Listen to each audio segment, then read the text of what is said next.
currently hosting a Pi-hole LXC, a paperless Nginx LXC, and a Windows 10 VM. Just fine. I see he was doing really good up until that last part of his comment there. It just, I'm going to mark him as spam and get blocked and deleted. Commander Keen, how about that?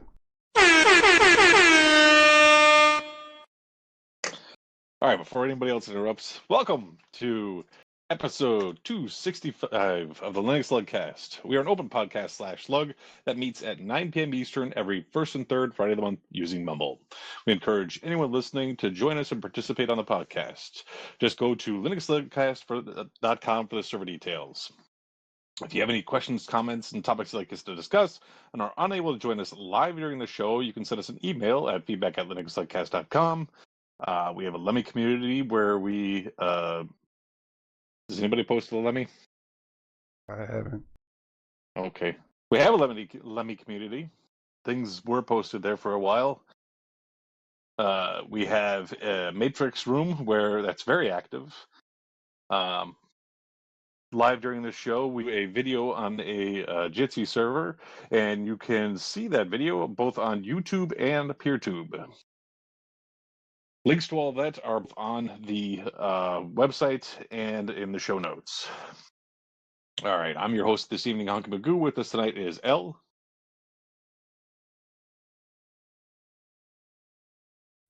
Hello. Lovecraft. Good evening, everyone. Minnix. Hey, what's up? Mordancy.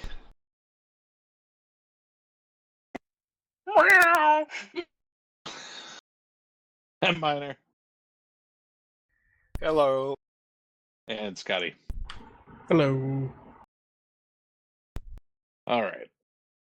So, Danny really wants to talk about his adventures in trying to get hired. Yeah, give me 1 second here. For some reason, when I fired up the Jitsi and Chromium, I was still logged in Firefox, so I'm unable to be the moderator. You gotta mute Jesse. Yeah.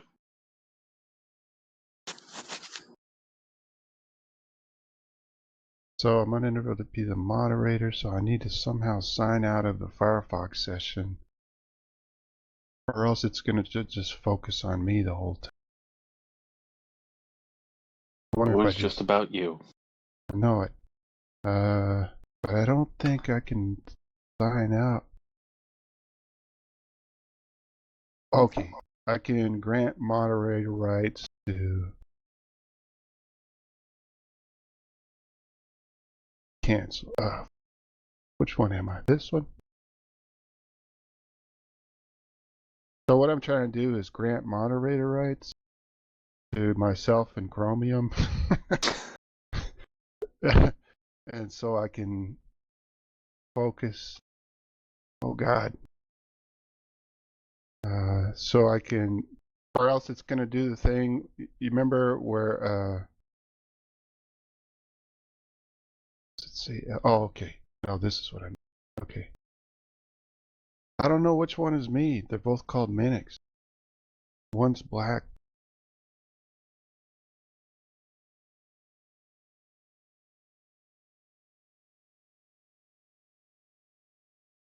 Oh, there we go. Okay. Let's see. Grant moderator rights. Yes. Well, you're working on that. Yeah, go ahead. I started watching another show that just started. I think it's on Amazon, called The Bondsman. It's got Kevin Bacon in it. Oh, all right. I've seen an ad for that. All right, there we go. And he's the bondsman and then dies, and hell sends him back to bounty hunt catching demons.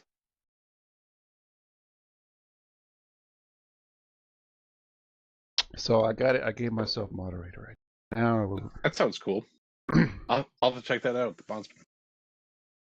So anyway, what were we talking about? Oh, okay. So yeah, so I think that I talked about the job interview last time. Yes. And so I went through 2 rounds. and I didn't get the job. It was for a sysadmin for engineering firm. And so I don't know what I said wrong or whatever. I mean, I had the technical skills, but there was something that I think the chief information officer didn't like about me. You didn't have the programmer socks. Well, sometimes I say things that aren't really appropriate to the situation. I don't know if you guys have noticed that before when I'm on the show. What's that look, Honky? No, never. What would be considered inappropriate for this? Besides the jokes that Lugbot used to say. So anyway, maybe I said something and I just didn't realize it. Because I wanted to kind of loosen the tension. It's meeting these people for the first time, so I probably said something fucking stupid. Who knows? But so I didn't get that, and then I had applied for another position, not with that company, but with another company, and they didn't contact me back. So I was talking to a recruiter who's a friend of mine, and he said, what works, and I didn't think about this either, is if there's a position that you really, really think you're a good fit for and you really want to go for, is to go to the place that has the position open and, ask to speak with HR or with the department head of whatever department you're applying for. Just say you saw this position and you had some questions about it and you're interested about it. And he said, don't turn in your resume like that, but just ask to speak about the position. And he said, a lot of times that gets you on the radar that you're actually interested enough, or you have enough motivation to physically go to the place, and you're serious enough about the job that you want to ask more questions about exactly what it entails, and that you're tell them that you're interested, but you want to know more about the job position itself. And he said, but bring your resume with you, so if they ask for it, you'll have it handy, but don't go with the sole purpose of turning in your resume. He said that's just kind of like a trick that he's told people, and he said it's landed so many people jobs that he said it's an unknown trick. He said people will go in with the express intent saying they want to hand in their resume, and it goes directly in the trash. But he said if you go in and just feign some kind of interest in the position itself and just say that you had some questions about exactly what the duties would be and you wanted to see the environment itself before you applied and things like that, he said that kind of gets you on the radar. I did say duty. That kind of gets you on the radar. So anyway, I thought that was a pretty cool trick. So I may try it and report back, see how that goes. There's another position I've been looking at for a while that hasn't been filled yet, so I may do that in the future. I'm gonna head over to the White House and try that. Yeah, good idea. Just tell them you had some questions about the Monica TheWhiteHouse.com or the WhiteHouse.gov. Mm-hmm. Okay, so another thing is, I don't know how or why I was up for this, but at my local hackerspace, they nominate people for some, I don't even know what it's called. It's some kind of award. But I teach classes up there sometimes, and it's all volunteer work and stuff. So at the end of the year, they usually nominate you for some. They nominate whoever's on the board of the hackerspace will nominate people for these different awards. And one of the award was like, outstanding volunteer, outstanding. I don't even know what it was called, to be honest. I won it, but what it got me was a call from the ACM, Association of Computing Machinery, which is some kind of professional organization. And they asked me if I want to be a member, and I said, sure, why not? Do I have to pay anything? They said, no, it's all covered. So I guess they have these memberships, like They probably have so many memberships a year they give out for stuff like this, So I got that free membership into some kind of professional organization. So that's good for your resume if you can find a professional organization that's related to the position that you're looking for, or something like that. Just a little bit of padding. So I haven't really researched it or looked into it. Like, I don't know what the benefits are. So all I know is I got an email and a phone call. Congratulations. Yeah, that's it. Well, What that's about cool. you, Honky? You had spoken about a position on the Oh yeah, last show too. I haven't heard anything. You haven't? At this point, I don't plan on hearing anything. Mm-hmm. But again, on paper, I look like crap. So I had like zero experience on paper. So Well, you have to make it look like you have. Tweak and Yeah. twist things a little bit. Hey, Honky, talk to me when we're done recording. I All bet right. Mordancy can do Yeah, that. I was just about to say that. You have tons of experience. Well, what was the name of the company that I worked for?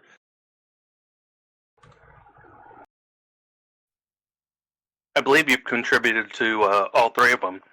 The T-shirt and jewelry company, Silver Eclipse, that's currently not running, but Lugcast Lab, Prolific Synergy, and Prolific Linux Panacea. Prolific Synergy. That's what I was trying to think of. Yeah. What? So what does Prolific Synergy do exactly? How many buzzwords can you come up with? Whatever vague buzzwords you can throw together. Should they be a training resource for people? Training / consulting firm / consultant. Yeah, that's the big one right there. Something that encompasses everything, Yeah. including cooking and catering. Mm-hmm. It's all about the synergy. Yeah, that's a good idea, actually. I'll remember that for next time. What have I been up to? Well, I picked up off of eBay some docks for my laptop, which I should have done ages ago, because it's been a giant pain every time I want to bring one of my laptops upstairs or anywhere else, and I have to unplug everything that I have plugged into it and then plug everything back in. So now I can just hit a little button and pop the laptop out. It's nice. Makes things easier. Especially when it comes to like this laptop where I have the camera attached to. So I don't have to keep taking the camera off. Or this one when I have there's a giant USB dongle for the headset. So I got that. Let's see. Does it have Type-C? No, they're older laptops. One's an old ThinkPad and the other one's an old Lenovo. Well, the Lenovo is the ThinkPad. Hell, this one is. No, there's no Type-C. What else? I've been still playing around with RPG Maker, and because I started playing around with it again, I've started playing with Stable Diffusion again. Oh. I haven't really gotten anything, so I'm still just working on. I liked all the images I made for all of the villains and creatures that you fight during the game, so I have all of those images already loaded up. I don't like what I have for the sprites for the main character, so I'm gonna work. I have to work on that, and then I want to work on some images for like the map and stuff. And then I have to go through and start working out all the technical side of things, like all the specifics when it comes to like how much damage each weapon does, and how much hit points and experience you get from each character and whatnot. So I went back to Stable Diffusion. I've been playing around with that. I've gone to downloaded some new checkpoints and seeing what I can do with them. Like I said, I haven't gotten any like real images that I've liked so far, so I'm still just playing. I think that's really been it, computer-wise. I've been doing homebrewing stuff. I had, like I said before, I was cleaning up my basement and I found my old homebrewing stuff, so I got back into homebrewing. And I had made a stout from a Mr. Beer kit, and I was worried that it was going to taste a little bit funky, and so I figured I'd make it a coffee stout. So stupid me didn't realize that Mr. Beer kit is about 3 gallons, and I put a full pot of coffee inside of it. Because one of the ways to add coffee flavoring into it is to basically just brew a pot of coffee and put it in there during the last week or so of fermentation. So I did that, and that was a little too much coffee, and it is the whatever coffee I had grounds for, which I'm pretty sure was Death Wish coffee. So I've been drinking Death Wish coffee Irish stout, which actually isn't half bad. Well, why was it a mistake? Yeah, you talk Because like it's too that. much coffee. Oh, it's very coffee flavored. Well, yeah, I mean, it was also Death Wish coffee because right now my body is fighting between the caffeine and the alcohol in it. Is it a weird feeling? Yeah, a little bit, but it's all right. I only have a little bit left. It was only a little 3-gallon thing. I did I got they have ingredient kits. So at one box I'll have all the ingredients to brew your own. So it's winter time, so I'm in stout mode. So it was a chocolate milk stout. And this is a 5-gallon thing. So I have this the 5-gallon chocolate milk stout. It is, I just put it over to the second fermenter, and it is now sitting underneath my desk at 70 degrees, and on Tuesday I'm going to bottle it, and then it'll sit in bottles for 2 weeks.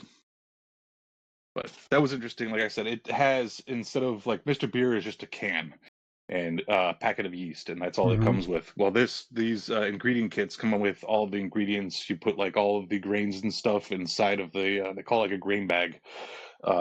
It's this thing that you just kind of sit in there like a giant tea bag with all the grains, and that's how you make the initial wort. And then you put all of your malts in afterwards, and when you get it to a boil, and put all your malts in, and then put your hops in, let it boil for a while, put the secondary hops in, let it boil for a while, and then you got to dump it into your first fermenter, top everything off, and it's in other words, it's a little more involved. It's a little bit more of the actual making of the beer, as opposed to, like I said, Mr. Beer is quite literally just a can, and then it has the yeast. That's it. But that's pretty much what I've been doing. Doing that, and just work life, and that's it. How long before you get a still running? Go get you some sheet copper and start whipping up some good old American bust head. Yeah, I think it still would be relatively easy. They have on Amazon for it was $125, something like that. You can buy a still. Oh no, man! So you can't buy one. You gotta make it. You gotta be like the old days. You gotta be a hillbilly. Bootlegger. Yeah, there you go. Style. Wear overalls with no clothes on underneath, no shirt or underwear or nothing. Just be out there in overalls, barefooted in the woods next to a creek, and whip you up some whiskey. You gotta get Excuse me. As the resident hillbilly of this group, my dad was from West Virginia. My mother's from the hills of Maine. Yeah. You also have to worry about some people objecting to the smell of a still. What's it smell like? Just alcohol? It smells like a still, and there are people that get upset about that. It's got to smell better than a meth lab. I think them's Both the will kind of explode, though. comments that don't go well in the interview minutes.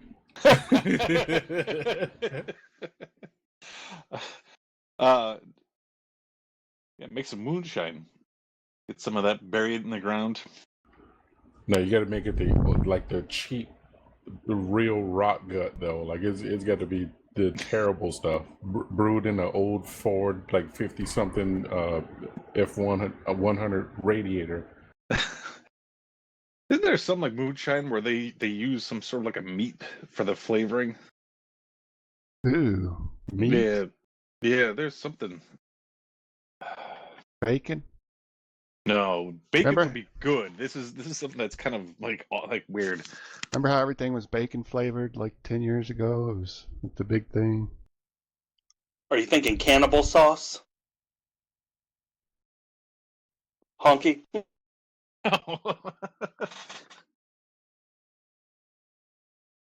Cannibal sauce.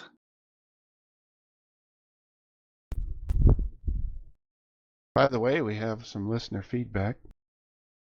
What we got? Oh, the one from the video there. Yeah. Well, there was that spam comment I posted, but there's another one. So Joe gave a talk on Proxmox on that little 1-liter PC he had. And Commander Keen says, from my experience, older Intel NUCs are great budget options for a Proxmox home lab.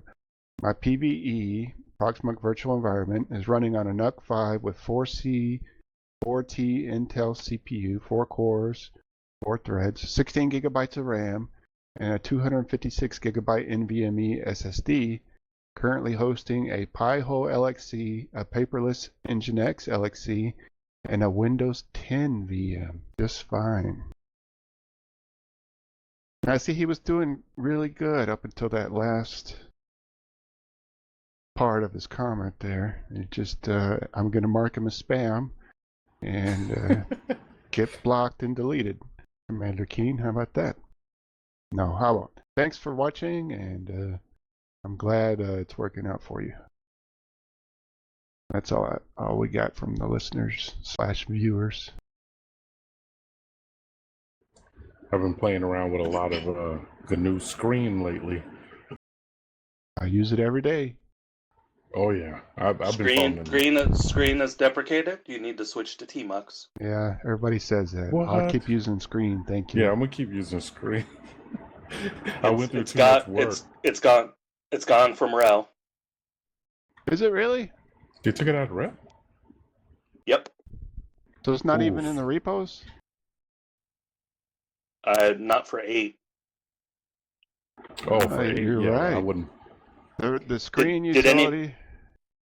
Go ahead. There's several utilities that are gone now. It says the Screen package is deprecated and not included in RHEL 8.0. After careful consideration, the decision was made to deprecate the Screen package and instead recommend the Tmux package. The Screen utility has an old code base that is not easy to maintain and with little activity in the upstream community.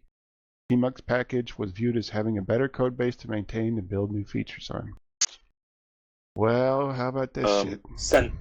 Sendmail's gone too. It's now Snail. Really? Yep. You're gonna get rid of postfix next? No, it still uses postfix. Did you guys see that Richard Cheese has a 20 album set that is free to download until midnight tonight? Oh, is Richard it midnight Stallman? tonight? I grabbed it earlier. Who? Richard Cheese? Richard Cheese. I saw it in Richard the Cheese thing. and Lounge Against the Machine. Oh, no. It's only 20 of his albums. Not my thing. He is hysterical. He does lounge renditions of pop, hip hop, and heavy metal songs, and they're amazing. What was it? He was in Dawn of the Dead. They did Disturbed's Down with the Sickness. Yes. Come on, get down with the sickness. You can't tell me any song doesn't sound great as a Vegas Lounge act. Slayer songs, Cypress Hill. My neck, my back. That one. Huh? Lil Jon. Yep. That's a winner.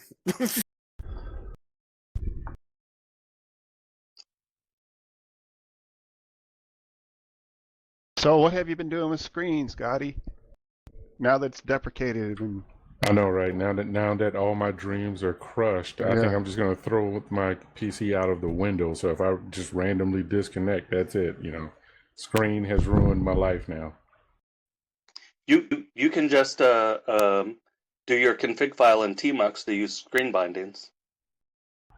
Well, you do I gotta control learn. AD, control. I gotta learn how to do the layouts and everything. I'm sure it wouldn't be too much for me to figure it out, because I'm pretty sure they're built to be somewhat compatible. But I went and got all the layouts and everything worked out to where I could work a little bit more efficiency, and it's a sweet little setup.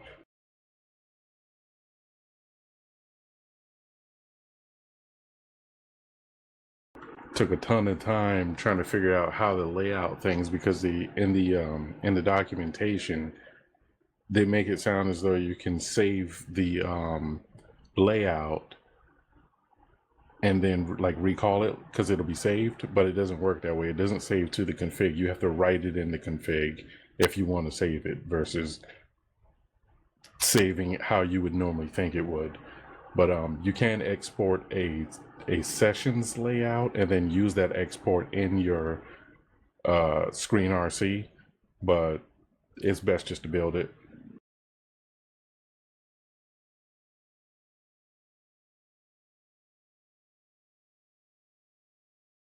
Matter of fact, this does a screen cap here, doesn't it? I'm trying to find it. What? Jitsi? The 3-button thing, and then The hamburger menu and share video. Yep, share video. No, share video would be share video, wouldn't it? Wouldn't you want to share your screen? Yeah, I'm trying to now. Oh, This there. is okay, so it's doing it. Yep. Yeah.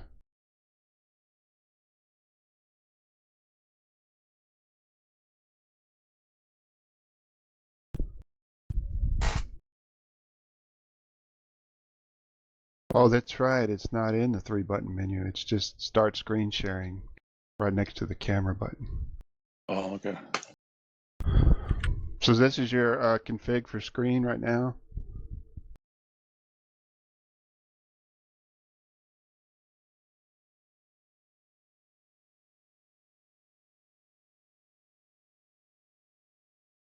This is the primary layout, layout 0.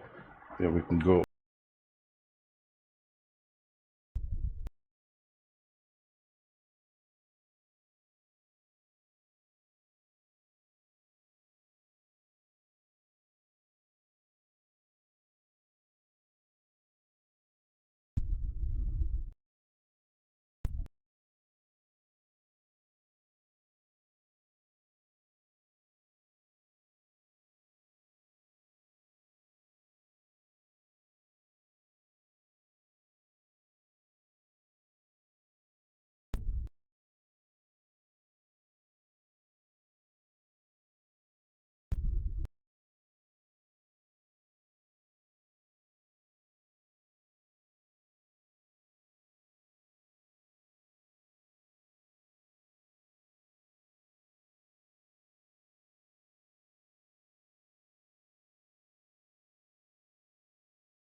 Switch back.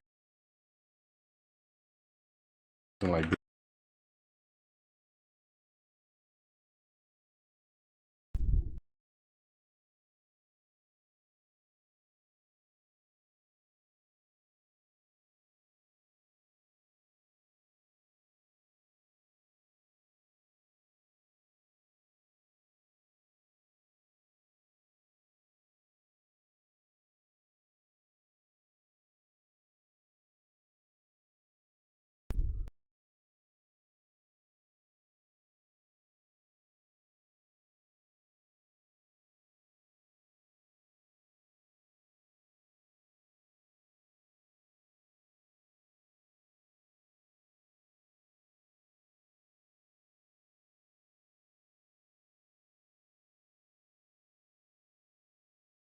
But for our audio listeners.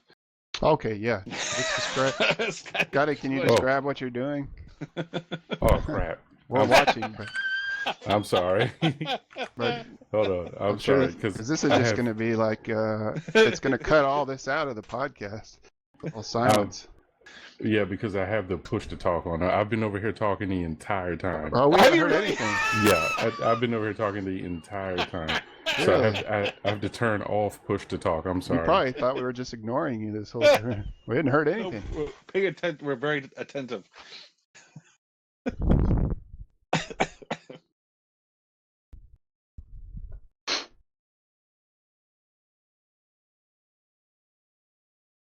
You're there.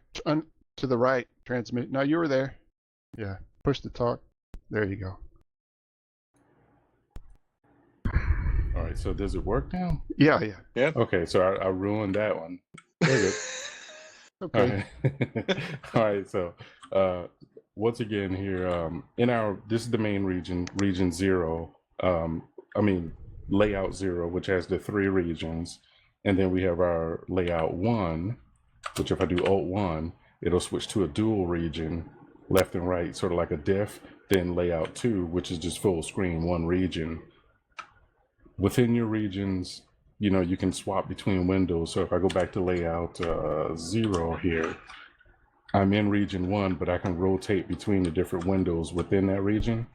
So you don't actually have to keep continuously switching the layouts if you don't want. You could just roll through the windows. Mm-hmm. And if you wanted to do something like earlier, I pulled up the man for screen, I think it was. You could still just do, let me just go ahead and source up my, go ahead and source that up real quick. And then that will allow me to, let's do that and do a vim screens just so we can see what it's called.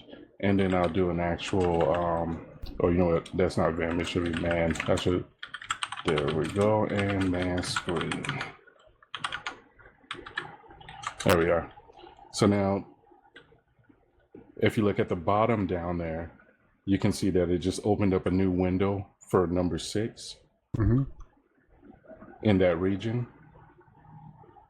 So now, whenever you want to view anything, you don't have to constantly do it in the same window. You could just pop it out into a new window without changing your regions or anything, or hop into your diff, view, different layout, whatever you want to call it, and work with things that way. So I can switch over to there and have that on this window, then use just Alt and L to switch over to the other region here and check out the config. So if I wanted to read whatever's in the documentation while manipulating my config, you got the setup to do it like this. So it's a pretty sweet once you get it all set up. I enjoy it, but now I got to tear it all down because mordancy ruined it all for me. It sure did. IBM ruined it for me. Yeah, but I'm thinking TMUX shouldn't be too difficult to customize, though. It should be roughly the same. Let me just go ahead and kill that. But yeah, I guess it didn't really matter to show the screen RC anymore, just because if they are deprecating it, then I'm pretty sure everybody's going to want to move away from it. Well, I mean, I'm sure it's going to be in the Debian repo forever, and probably like everything is. Yeah, Ubuntu and Arch is going to maintain it, I'm sure. I think this is the one to turn it off, right? This one right here? Yep, there we are. And now I have to figure out how to, if I just mute self.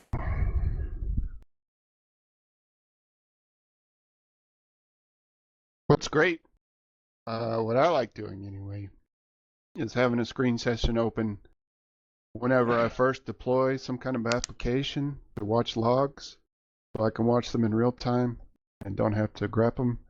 Like especially with Docker stuff, and like before I run it as a daemon, I'll just bring it up, a Docker application, and then if it's a web application, I'll watch the logs as I access the application through the browser. I'll just it's cool because I can see it in real time as I'm actually doing stuff.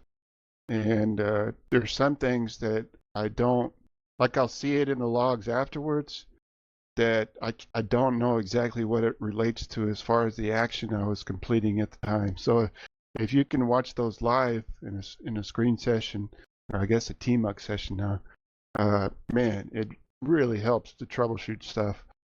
So do you split your regions and Yeah. you'll launch in so one, watch in the other? Yeah, exactly. So I'll have a screen session open in a different region just to watch logs as I'm launching and running the application. It's just I don't know. Ever since I started doing that, I've had hardly any issues with getting stuff running because I know, like in real time, what I'm doing at the time and what it's generating as far as errors or whatever within the logs.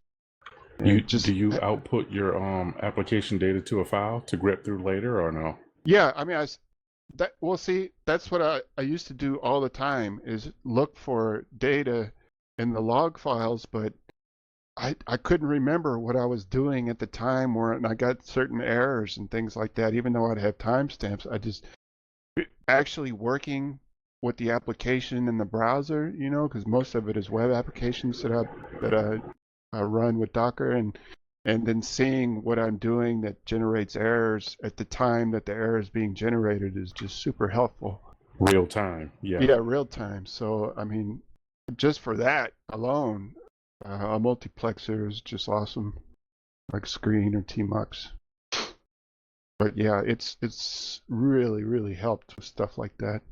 Anything real time is just, I can nail it down. So, oh shit, that's exactly what I'm doing. Or it's only applies to this browser, not that browser. Or it happens when I click on this. So, yeah, super helpful. And I just love running a bunch of crazy. Like I'll have a background going in. I mean, a backup going in one window, in another you're probably doing an update or something like that, or building. Like I was building a Perl container for HPR. We were trying. I didn't have the version of Perl that Dave was using to build the make email application for HPR.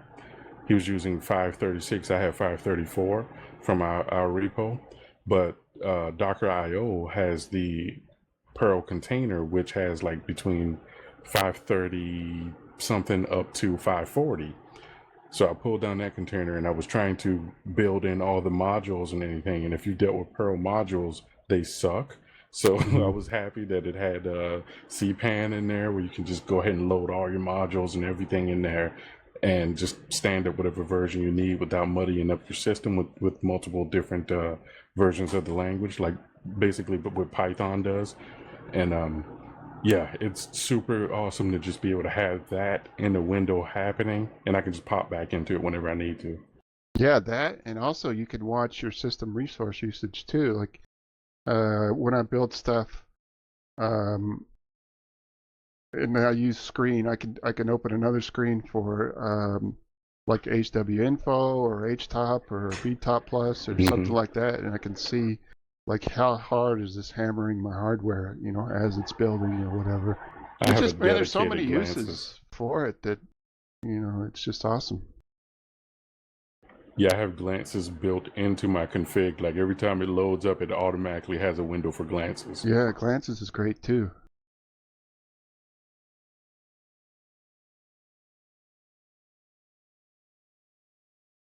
What about netminer? Have you been working on anything?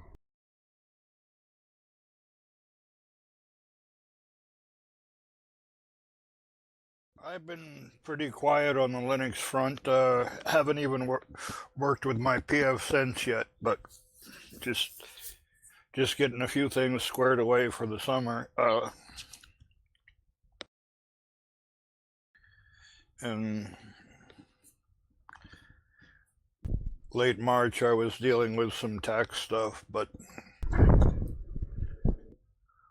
now I can get some stuff together. So what have you been doing? It doesn't have to be Linux stuff, but just... No, I've just been doing a lot of science fiction audiobooks on YouTube and some other audiobooks. Anything you want to recommend?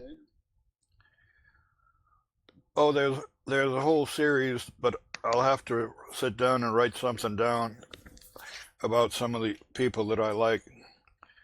But one of the things that I've been dealing with the last couple of days is my healthcare provider has using a web portal called MyChart.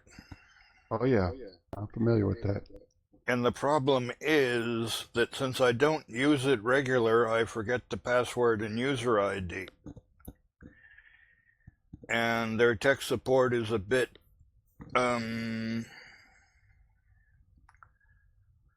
slow to reply. So I've had a message on there for a while, but I haven't been able to access it. And since it isn't a normal website, you have to jump through their hoops, which is great for security for them, but is a pain in the ass from a user perspective.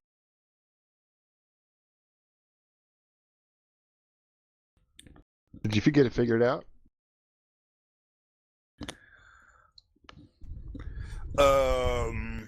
It's very hard to figure out an unknown user ID and an unknown password without having the tech support people pick up the phone. They have an answering machine which they respond to on the second Tuesday of every week.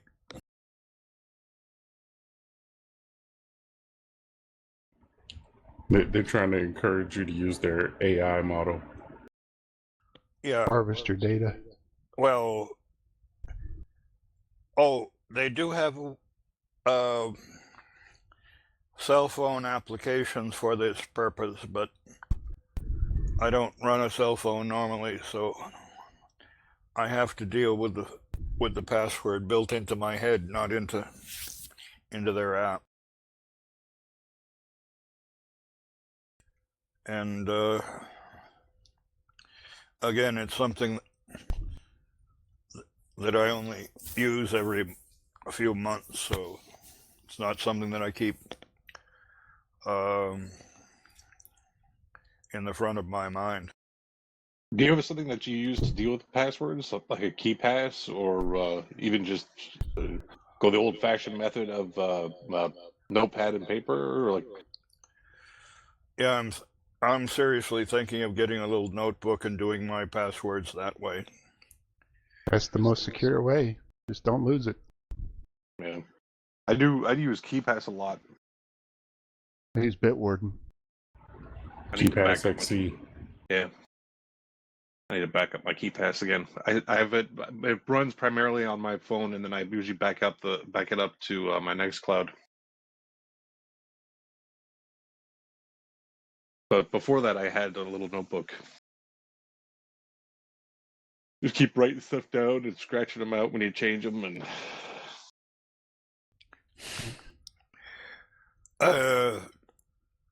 Well,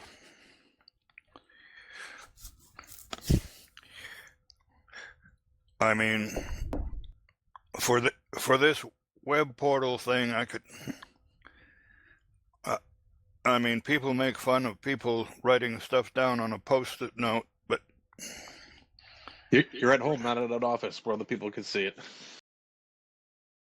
besides, just sticking it to the back of the machine would be, back of a monitor, of which I have several to choose from, would at least keep it out of sight, but in a secure location, so to speak. True. But do you have people coming into your home anyways?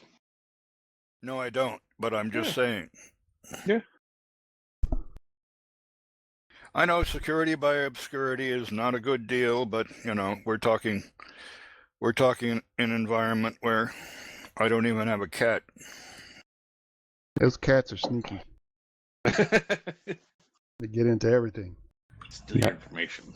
90% of all data breaches occurred because of a cat. Exactly. I can confirm. So Yeah, on your well- birthday, did you wind up? I know you said you were going to keep it a low key day, but did you wind up doing anything for yourself? Did you, get something nice for dinner or something? Actually,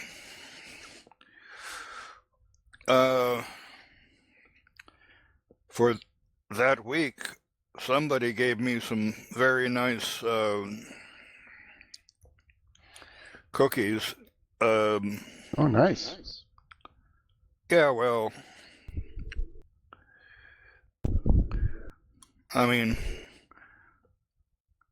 they're up there. I mean, not as good as a kiss from Ellie or Janelle, but they were pretty good. What about a kiss from Hunky? Hey, with his coffee beer excuse me. breath. Excuse me, I just ate. I know, and I don't want to see what happens to those peanut butter sandwiches if they come out. That's a good thing with peanut butter. Tastes about the same coming up as it does going down. You don't want to feel those whiskers rubbing on your cheeks? Hey, I shaved today, all right?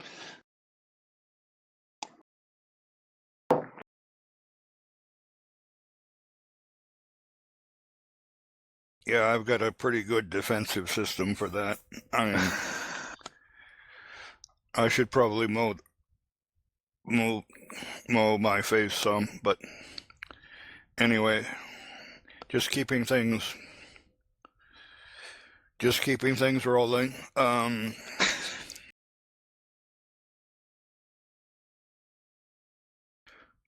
I'm gonna have to get do a little work getting, glasses, new shoes, since my shoes are well beyond worn out, and I haven't had glasses for probably a decade. So yeah, I'm gonna have to make some appointments and then get myself a real ID and deal with a lot of other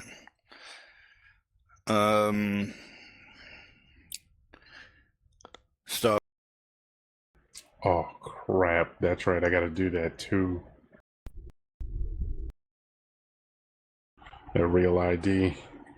It's mandatory this year. If you want to fly or do anything, Yeah. I think. Well, I don't fly, but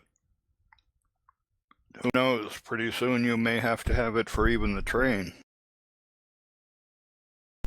They're just finding new ways to force it on you. Oh, by the way, speaking of cell phone apps, Canada requires, web portals and stuff. Well, Canada requires travelers to use a cell phone application for identifying themselves. They do not, and if you don't use the application, they will fine you $6,000. What if you don't have a cell phone? This is Canada. They don't What if you're an Eskimo? believe in anything. They don't care. They filed tons of fines against the Amish. They have to have cell phones? For not using it. Yeah, for trying to get across the border just because. I mean, you could have a passport, you could have the real ID, you could have everything, but they don't have a paper backup for their. They've declared the cell phone to be your identification. If your cell phone dies or gets stolen, or gets dropped in the sink or what have you, sorry, Charlie. That's the only thing that we're dealing with. Looks like I gotta go buy a 6-pack of cell phones from Sam's tomorrow. Also, That's how I buy all my cell phones. The case. there is some good news. Alberta is thinking about becoming the 51st state. That'll never happen. Just like Texas will never be its own country. Oh wow, he's got this stat. Dang, that's a lot of phones. Well, you see, it appears that Alberta and British Columbia, they make the money, and Ontario and Montreal spends it. So there's a lot of parts of Canada who would really like to jump ship. Isn't that what happens here in New York and California? Make all the money, and then Alabama and Georgia just spend it all. Well, California seems to suck up all the money that anybody makes there anyway. Aren't they the third or fourth largest economy in the world? They're not even a country. Yes, but their state deficit would make some countries blush. Deficit or debt? Yeah, well, their state debt. I mean, same. It's the same thing basically. Yes, they produce it, but they spend it faster than they get it.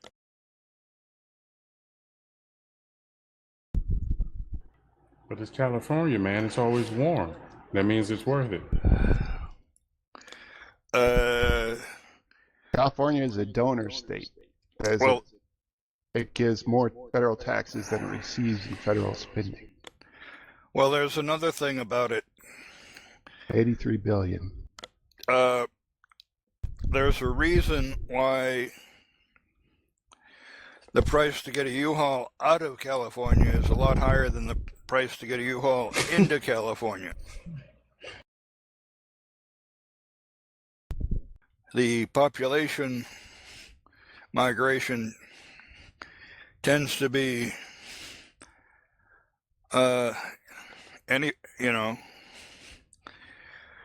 anybody who can is leaving California.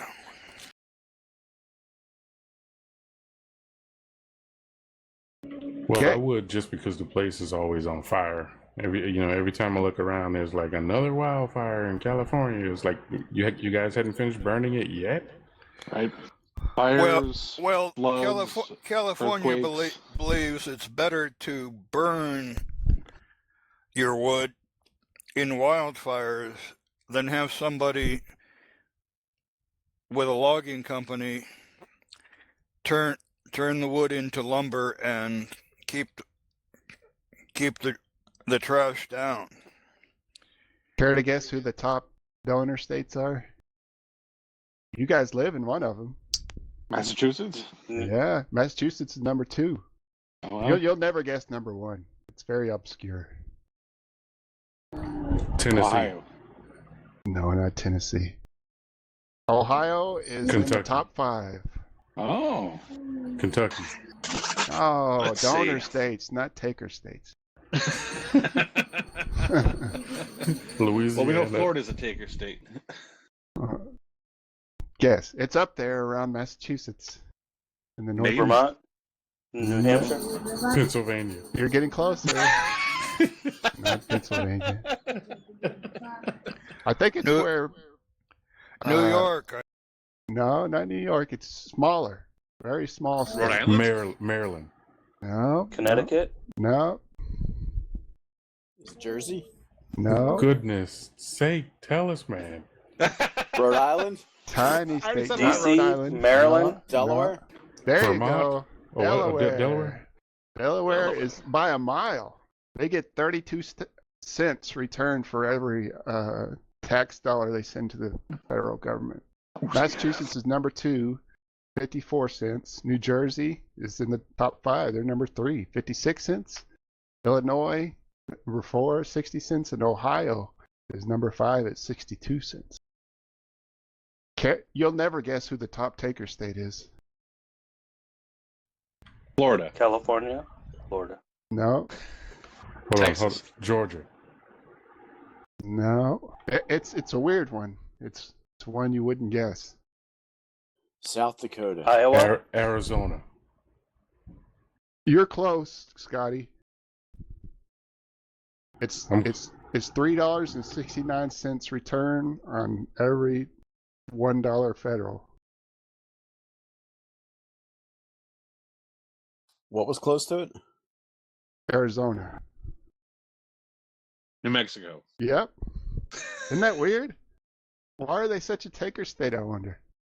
Do they have a lot of natural disasters or what's going on there? What's going on in New Mexico? I don't know. Nothing. It's I mean, desert. like, Roswell. All the that's aliens. what it is. That's It's it. got to be Roswell.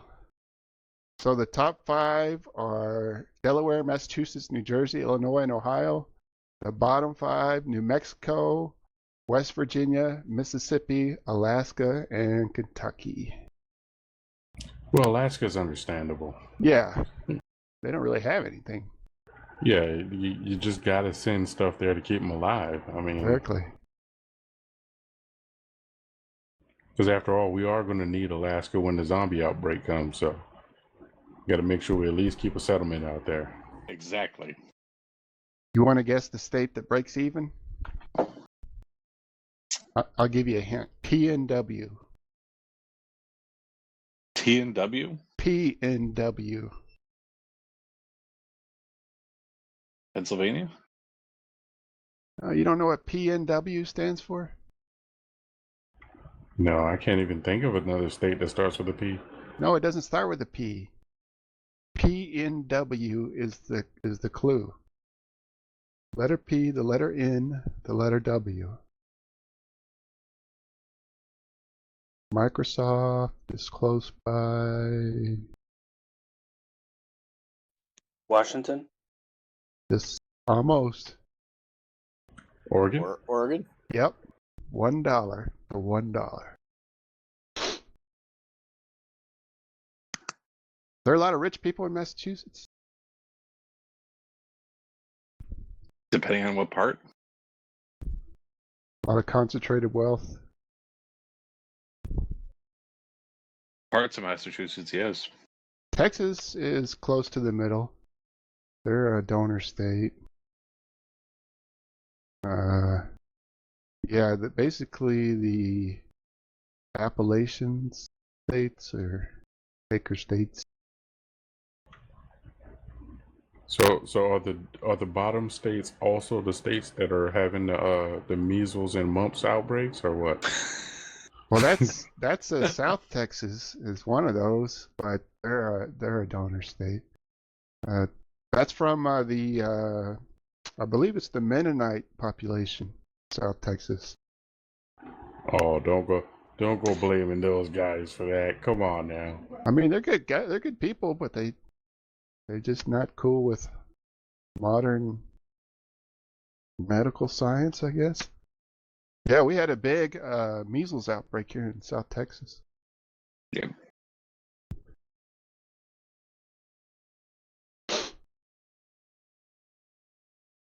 Have a guy on the side of the street, like at the baseball stadiums, holding up the hot dogs and stuff. Get your measles here, measles. Yeah, I saw an interview with one of the parents of those kids, and they were like, "Oh, it's not that bad. Just one of our 7 kids died, basically, and toughens up the immune system." I guess they got a point. Only one of their 7. You know, that was the biggest joke I have ever heard. They say what doesn't kill you only makes you stronger. That has always been a lie. I don't know anyone that has nearly died from a thing and went, wow, I am much stronger now. Yeah, I'm Arnold Schwarzenegger now. I almost got killed in a car wreck. I lost all my limbs. I'm way stronger than I ever was.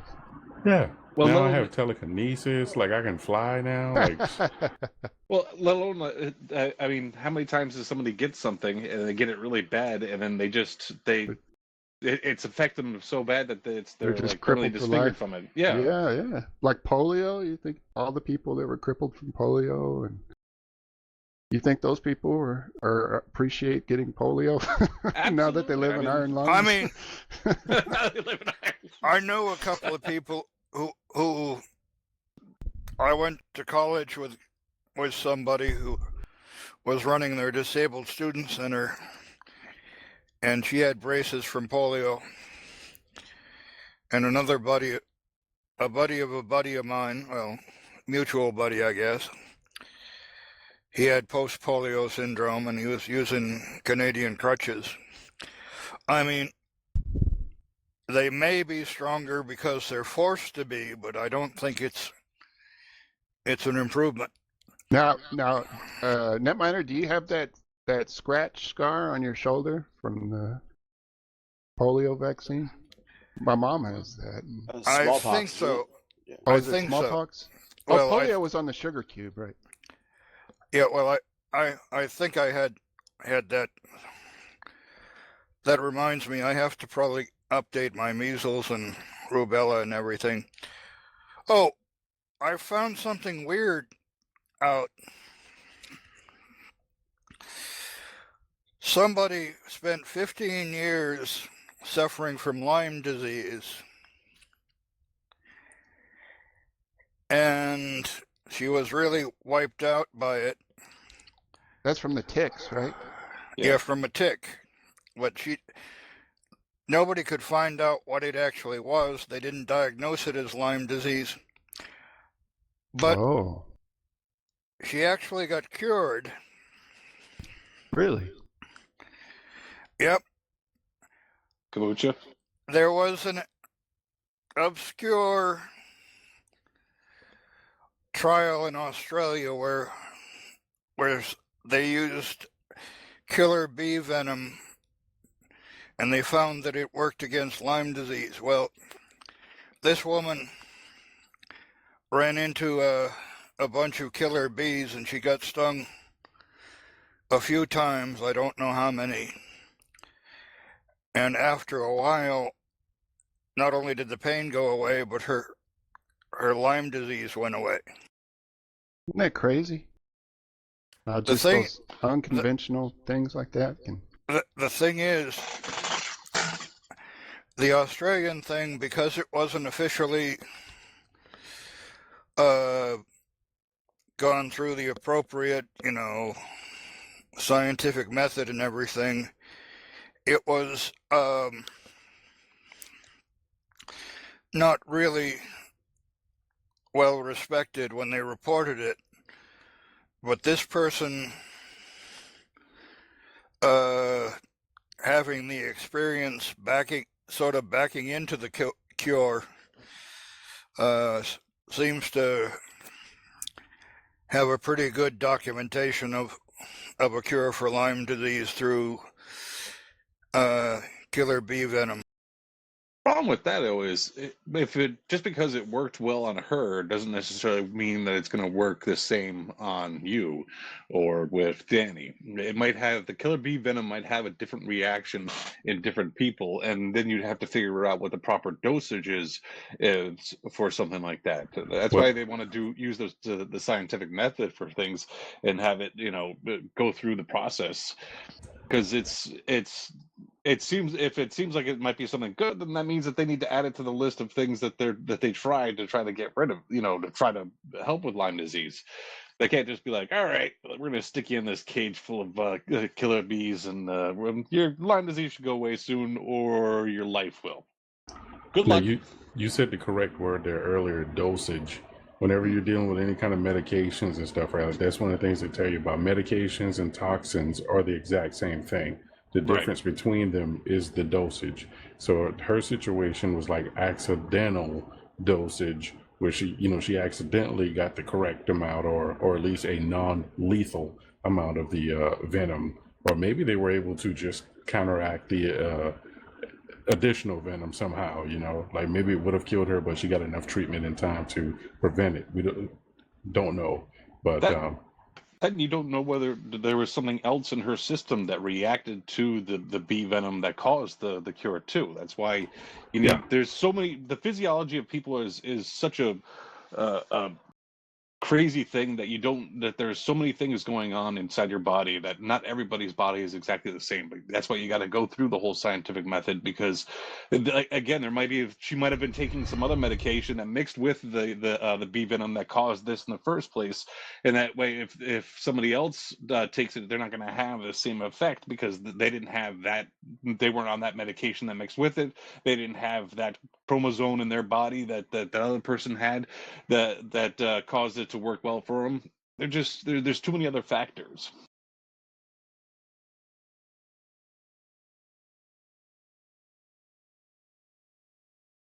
Also, this may be a unpopular opinion, but if you are sick and want to pursue alternative cures or medicines, I don't think you should have to go to another country to do so. I think if you want to do it here and there's a doctor that wants to do it, or agrees to do it, that should be allowed. That's you making a decision. Now I'm talking about an adult, making a decision about themselves, and no, I don't think people should have to go to other countries to seek alternative treatment like that. If you want to be a dumbass and kill yourself with bee venom, you should be allowed to do so, or cure yourself. Well, I mean, there are things like in England, they have oral anti-pain medications that are perfect, are part of the English pharmacopoeia. But in America, they restrict everything to, you've got to take.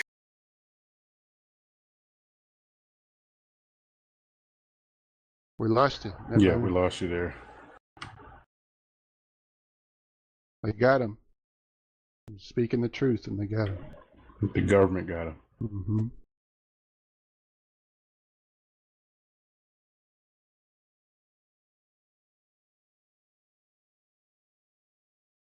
Well, when I was in Japan, I mean, you could buy hydrocodone at the the pharmacy without a prescription.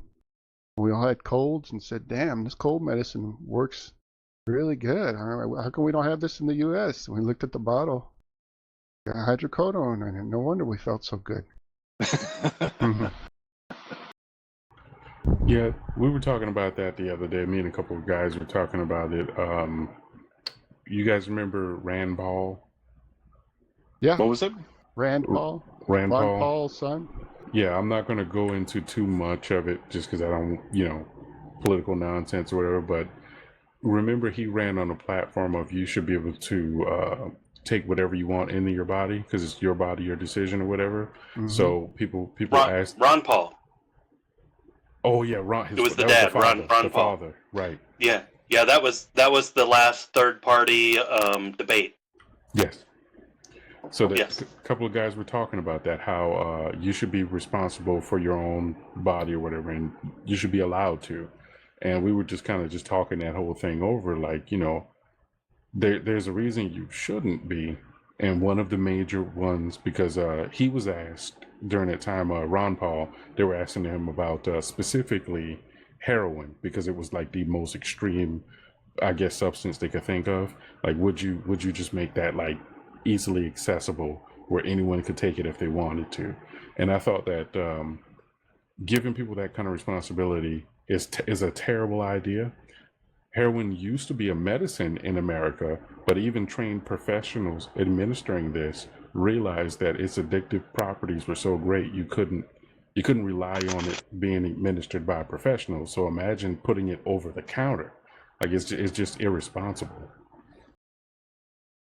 I guess it depends on where you stand as far as like if you believe in natural rights or that people have inherent rights over their own lives and bodies, or if you believe that there should be restrictions on those rights just to be a part of society.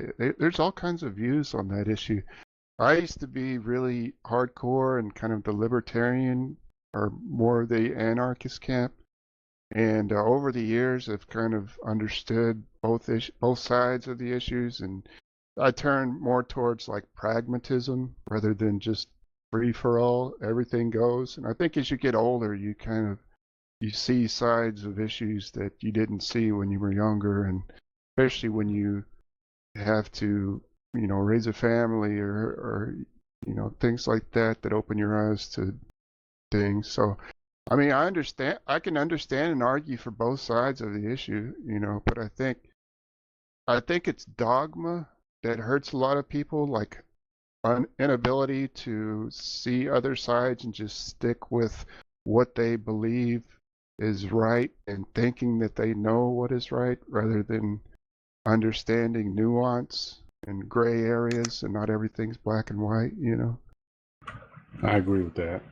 There was a term about that. I can't remember what the term was, where someone just reinforces their own belief all the time or whatever. Oh yeah, the something effect. Mordancy knows it, I bet. What's it called? When the less you know about something, the more sure you are about it. You know this, Mordancy.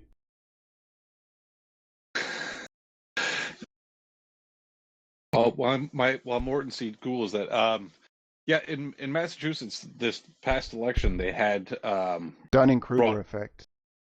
What is it? It's called the Dunning-Kruger effect, cognitive bias in which people with limited competence in a particular domain overestimate their abilities. Isn't that politics in a nutshell? Yeah, especially currently. Yes, this last election they brought up for Massachusetts was making psychedelic mushrooms legal. And as much as I am perfectly fine with people taking with people taking psychedelic mushrooms and stuff, I just felt like if we made it legal, it would be a lot more people doing it. And I'm fine with the legalization of weed because, in my opinion, weed is about the same as alcohol. It's something you can moderate, you take, and then it just kind of relaxes you versus something that makes you just fucking trip balls. I think it'd be kind of rough if somebody not understanding fully what the thing is just goes to a dispensary and gets something that would just make them fucking trip balls. Next thing you know, they're driving or something, and it kicks in at the wrong time. That just doesn't seem good. Well, that and we have a very immature society. There's all these challenges that have came out that prove this. Eating eating Tide Pods. Remember the boiling water challenge where they ran around throwing boiling water on each other? Just crazy crap. So it just proves that if you give people this kind of access to something, if you don't have the enforcement or even the will, that's another thing. We don't have the will to even enforce more stringent. Go ahead. It would bring us to the anti-idiocracy movement. Yeah. Well, yeah, very, very much so. We'll be going to college at Costco pretty soon, so we need to not do that. See, a lot of countries... No, I mean, the more people doing those challenges, the less like idiocracy will be, because they'll be gone. Well, yeah, there would be a lot of those countries that the media seems like drugs are legal in these countries. A lot of it it's a different term. It's called decriminalization, which means that it's not legal. It still remains illegal, but they just don't spend enforcement. the fine is usually a civil fine or something like that, or it's just confiscated, versus legalizing, which removes all legal prohibitions against drugs. But a lot of those countries, in Oregon as well, where they had what they called legal drugs, was just a decriminalization of drugs. And so I think that is a good kind of compromise, so that you don't have shops opening up selling hardcore drugs like that because it's not Right. legal to do so. But also, you're not throwing people in prison just because they have an problem with addiction, or Right, something right. like that. So I think there's a compromise you can reach that's not so barbaric as like the way our drug laws now are, at least here where I live, is fucking ridiculous. Like you just Well, the thing is that comparatively speaking, low-end drug dealers fill up the jails while the guy who's making money can pay restitution and get a fractional sentence compared to the guy who's just got caught with with 2 or 3 dime bags that he was going to sell. yeah, you're basically ruining people's lives over just a small amount of something. I mean, they've been saying that for a lot of low-end drug sellers, the guy would make more money working at McDonald's. The guys who really make the money are not the guys that are out on the corner that are caught by the dozen. Mm-hmm. Yeah, I agree with the idea of having a compromise towards it, leaning a little bit toward the decriminalization of certain substances. Sure. But yeah, there are too many out there that are being blended. So like now there are a lot of these underground factions or illegal organizations, whatever you want to call them. They're putting fentanyl in everything. So also, you got your synthetics, the so-called bath salts. Oh yeah. Oh, by the way, a friend of mine was an old hippie and a deadhead and whatnot. So through my old Vietnam era hippie guy, I had access to, magic mushrooms and blotter and everything. But knowing what's in my head, I smoked a little weed, but I didn't do anything that was psychotropic because I didn't want the random stuff that I'd stuffed in my head coming out coming out without me being at the throttle.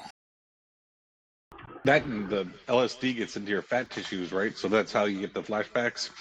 Well, a lot of things. They also say that even THC can get into your fat tissues. But the deal is, but the psychotropics, knowing my background, emotional distress and whatnot, I didn't want my mental dirty laundry, coming out in a uncontrolled tsunami. That's pretty responsible of you, though. When you know that you're keeping certain things under control, and taking a substance might loosen your grip on that control. Like knowing you don't want to do that, putting others in harm's way. That's very responsible. Well, you got to remember, I went through most of. My dad was drunk out of his gourd much of the time that he was dealing with me as growing up. So I went through most of the shit that my dad and Ma gave me stone cold sober. So I've been more responsible than some might give me credit for.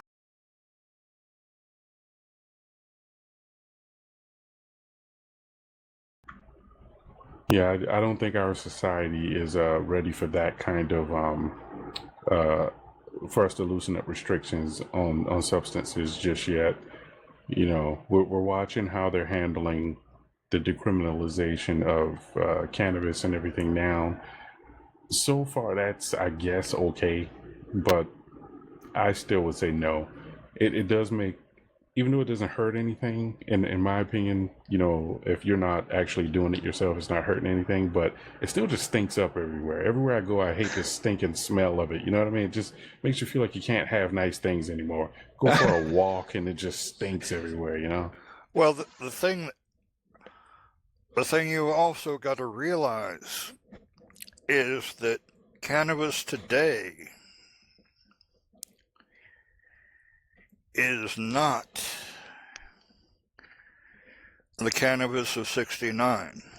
I argue that exact same thing. Those THC levels are extremely high today.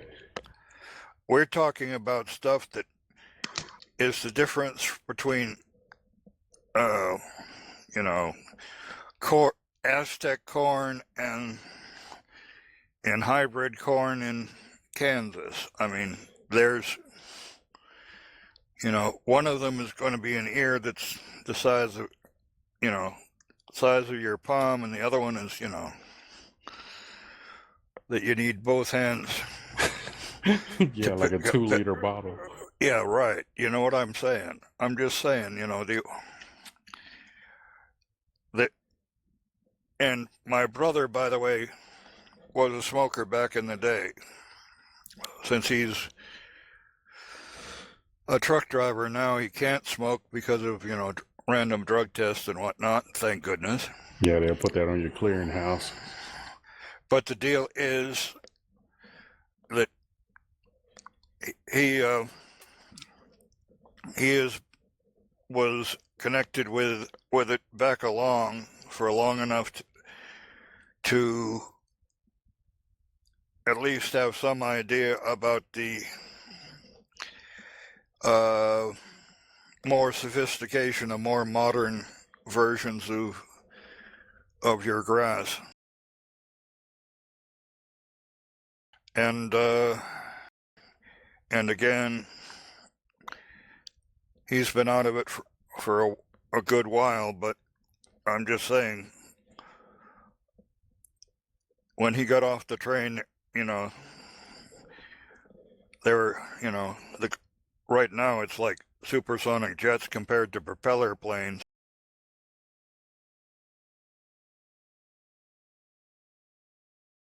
Yeah, I agree. Some of the stuff they're indulging in today, man, I feel like it's really doing damage, and because it's newer, we haven't had enough time to see what the damage is.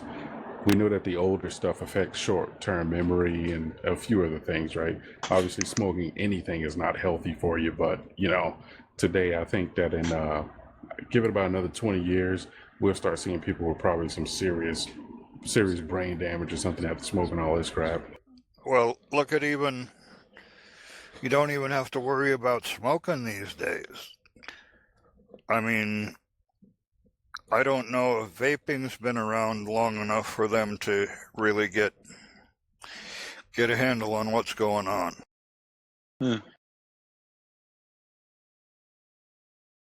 And don't let Joe hear you that. Let you hear that. Hear you say that. But there's also, there are, when you talk about vapes, there are other variants that, you know, every time you turn around, there's a new dispensing method coming out for something that's maybe not traditional vape, but yeah, try this new metallic liquid hydrogen vape, bro.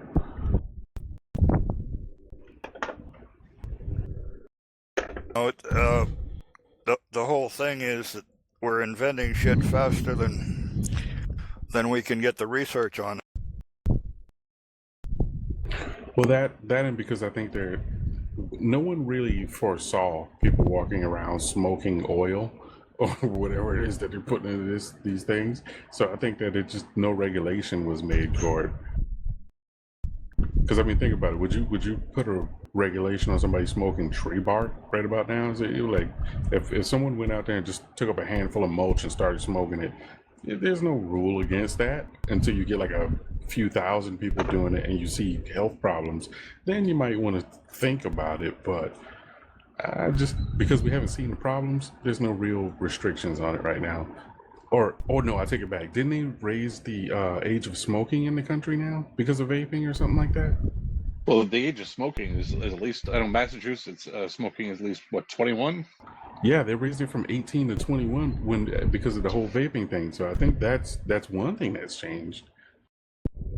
Was that because of vaping? Do they put the same Yeah. restrictions on vapes? But ever since vaping came out and teenagers were, what was it, Juul, I think was the company that they kept dragging in through the mud during that whole debate. Maybe. They were saying that they were intentionally advertising toward the younger community, and that's when they raised the age of smoking in the nation. So they basically consider vaping to be like smoking emulation, so it's covered under that. So, I know we've gone into a weird political topic on this show, but I just want to do this real quick. You brought it up, so the age of alcohol and tobacco use and stuff like that. What do you think it should be? Higher, lower? I think whatever, if you can go to war and die for your country, you should be able to smoke and drink, and I think that's the right way to go about it. Yep. If you graduated and you're able to go to war and fight and die, you should be able to smoke, drink, whatever. At that point, you should be at that age to make that responsibility. Yeah, because I mean, stop and think about it. At 16, we make you sign a little card that says, depending on who we pick a fight with, we're going to just drag you into a war. So at that point, right then and there, especially if we're in a conflict era, as a young man, you should already be, as soon as you sign your selective service, go ahead and get you a pack of cigarettes and a six-pack, because it won't be long. And let's be fair, cigarettes... Well, I've actually seen this from Vietnam-era soldiers. A guy came home, did a tour in Vietnam, and he went to his commanding officer in the U.S. and he said, "I want to go back over." He said, "Why do you want to go back over?" And he said, "Because when I'm out country, I'm an adult in Vietnam. When I'm here at 18, and this was back in the day before they lowered the drinking age, here I'm a child, and he said, I'd rather, be an adult in another country than being a child here." I agree. Although you could also, and here's something, you could also say that once you've signed up for the military, actually put your name on the line, then you might get some privileges that Joe's civilian might not get. Yeah, I agree with that. You should be elevated in privileges right then and there. Like, listen, you are now adult mode right now. End of story. You're going to be shipped off to another country to do battle. You're going to probably end up on the infantry. So, I mean, go ahead and have some fun right now. Well, I'm just saying the whole trip is, these days it doesn't matter where you are. You could be a supply sergeant somewhere, not even in a quote unquote combat arm, and you're still basically on the front line wherever you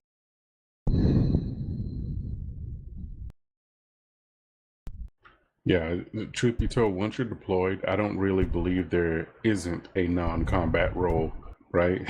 When you're no longer home in the world, you're in combat. That's the way that works. Well, my brother was in Germany with the Pershing outfit during the Cold War,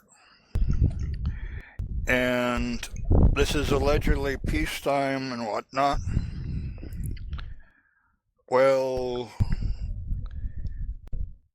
his exit to the U.S. was speeded up because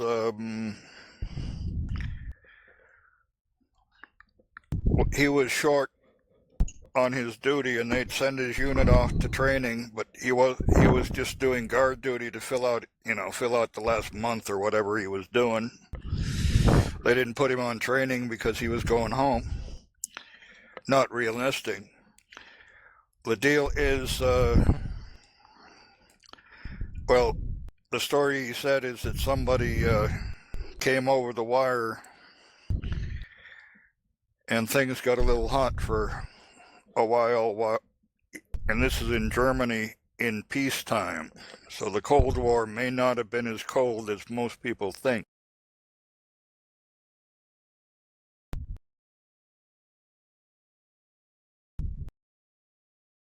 Yeah, no, peacetime means we're reloading. Well, that is the problem with declaring peace in things like, the Ukraine, because with the Russians having their teeth in reconquering Eastern Europe, any peace is again going to be, we're reloading.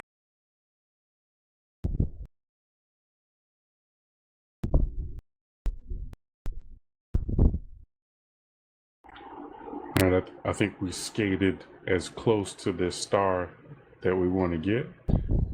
If we want to turn away from it. I think we're getting into areas that could cause local conflict, which we don't want.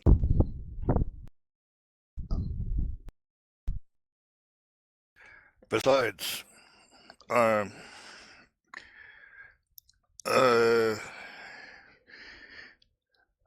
we still have to endure the review of the movie. Oh yeah, That's right. We watched a movie. I wanted Eric to come today. I wanted to ask him about. He was watching. I'm already laying down. You're laying down. Oh, Yeah.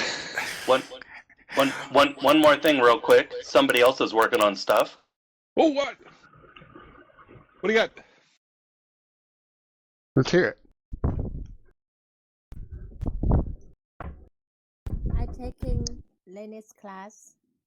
Are you taking what? Linux class. Linux class. Really? What What are you distro are learning? you running?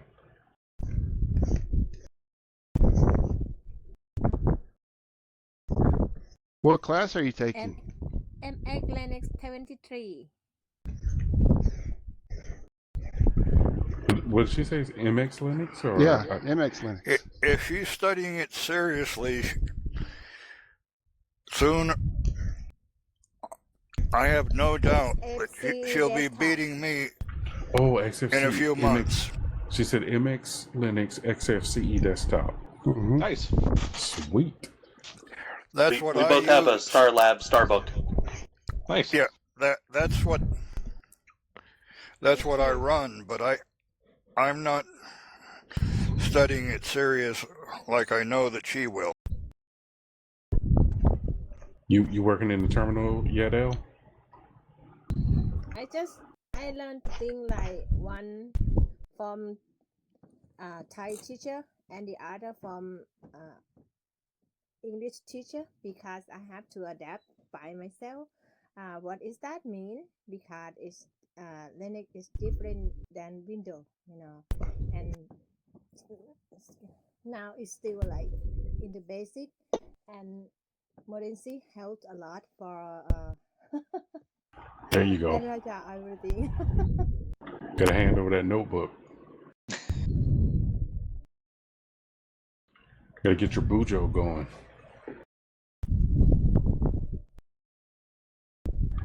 Oh, there you go. You got your permission system going on right there. Get her the book, the Linux Yeah. command line. Got some file system information. Yeah. She's got like 20 pages in here, all written down, learning about ext3 and 4 and riser and permissions, command line, what the user group and everyone accesses are, how the Linux kernel loads, system init versus system D, Oh, and these different systems. Windows Oh, managers. goodness. Tell her to stay away from those init systems. Well, actually, MX Linux is init. I switched mine to systemd. I keep trying to show her stuff, and she didn't have systemd, so we might force that on MX Linux. This is how the kernel and the graphics and stuff all work together. Desktop environment. Oh, matter of fact, if you wanna see something cool, you hop in your terminal and you run a man capabilities. You can get some information on your CPU, and it's it's architecture specific. So if you're running an ARM CPU, it's going to be different from an x86, but you're going to be able to get some additional information that way. Wait a minute, that's some chicken scratch right there. I can't read any of that. It's the file structure, etc mounts. That's the hierarchical. Yeah, there's a document out for that, the hierarchical system.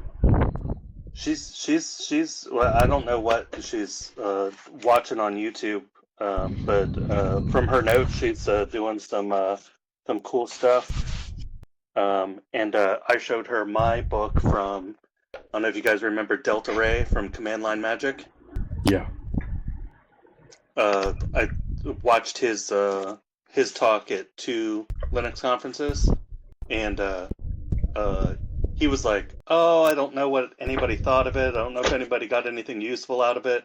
And I pulled my notebook out of my back pocket with all my notes from the first time he gave the talk.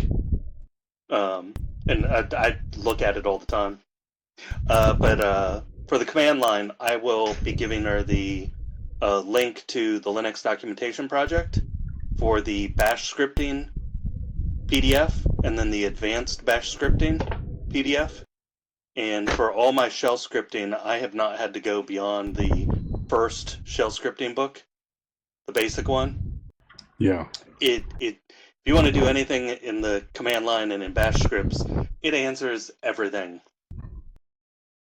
Yeah, there's a number of great resources out there to get you started if you're a newbie. The matter of fact, even on GitHub, there's the Bash Bible and the Shell Bible. Those are 2 projects, I think, by the same guy. If you go ahead and clone those, they're just example after example. Did you shave? No, I recommend this. Let's see, where's the camera? The Linux Phrasebook. I always have this with me. I've got several copies, but I have looked at this. I mean, this is probably the 3rd one I bought, and it's already dog-eared. I know it's not digital, but this book is so valuable. Look, Honky's looking for his. I bet he's got one too. It is awesome, and I've been getting these for years and years. The Linux Phrasebook. It's small, but it's thick, and it's easy to find stuff in. It's great. It's called Linux Phrasebook: Essential Code and Commands. This one's by Scott Graneman. Oh, so does he update it or something? Yeah, he's always putting out updated editions. Oh, there you go. There you go. Yep, you got it too. It's awesome. I've got one at my desk at all times, and I've got one here at home at all times. I've always got it on hand. Mine's old though. Thanks for the tip. Yeah. Definitely recommend it. I can only do digital these days, though. I got too many. I'm telling you, I know digital is king now, but just having that analog resource. It's great. Well, I'm also going to have to go through my MXs and see if I have to activate System Deep, but I'm kind of surprised that it isn't basically. Yeah, when he said it was an init system, I was thinking, ooh, I'm thinking about putting Tiny Human on MX, but I might have to rethink that. That's gonna be tough. I just had to look up some stuff and enable System D on mine. I just never even looked at it on hers.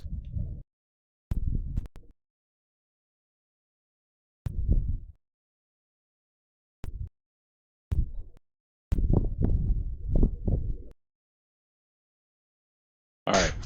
Do you want to go into the movie or? Yes. Oh yeah, yeah. I forgot about this book.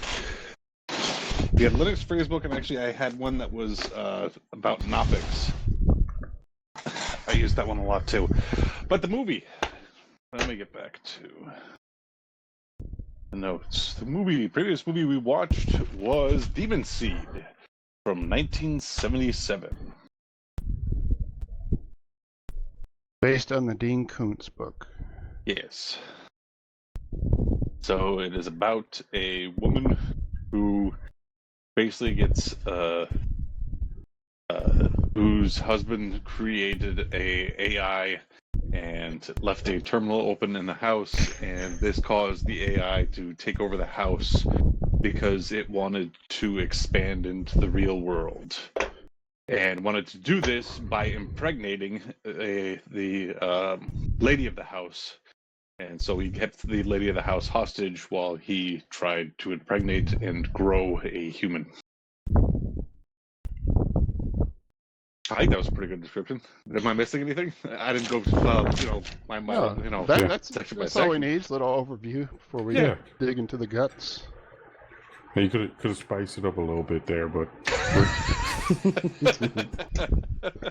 I'm trying to keep it simple. Right? Yeah, we've gotten best. We've gotten criticism in the past that we've gone way too into way too much detail, basically scene for scene describing the movie. Yeah. And so I'm trying to dumb it down, just the very bare basics.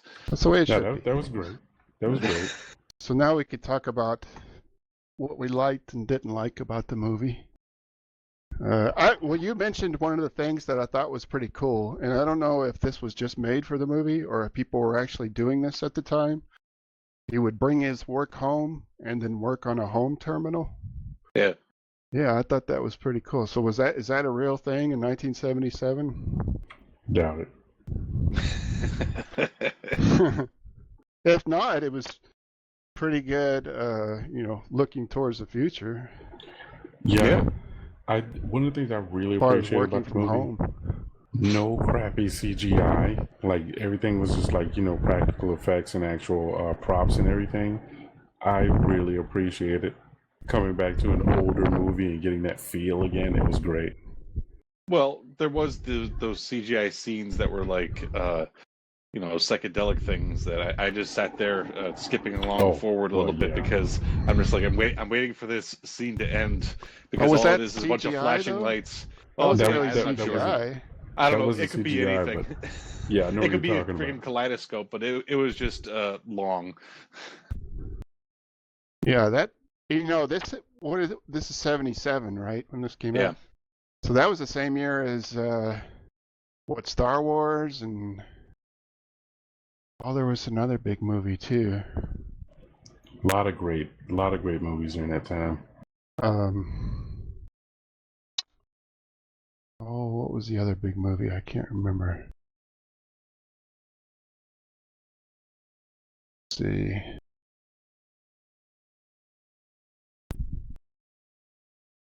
I can't.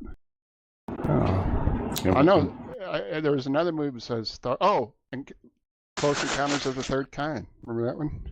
Yeah. And both of those movies had great practical effects as well.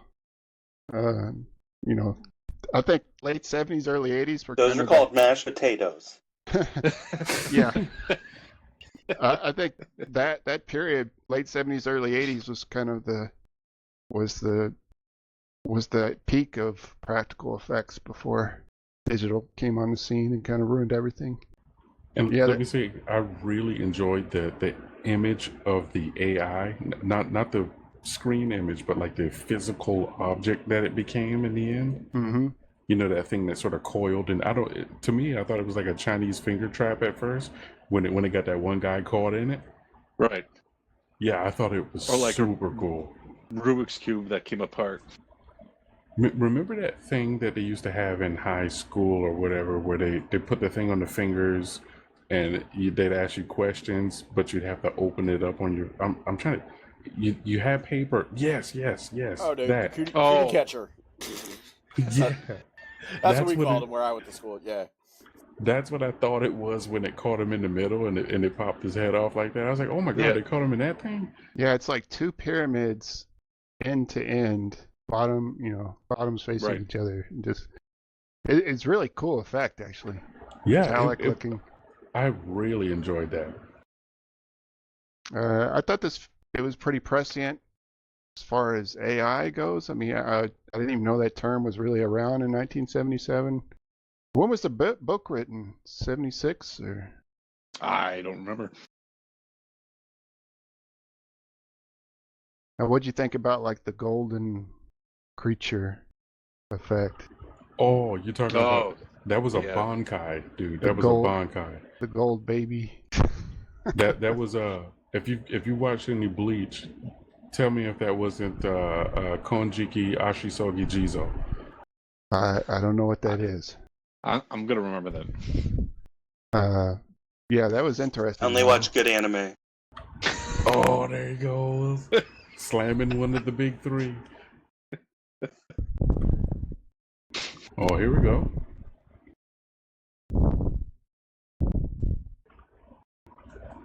I'm playing Scotty.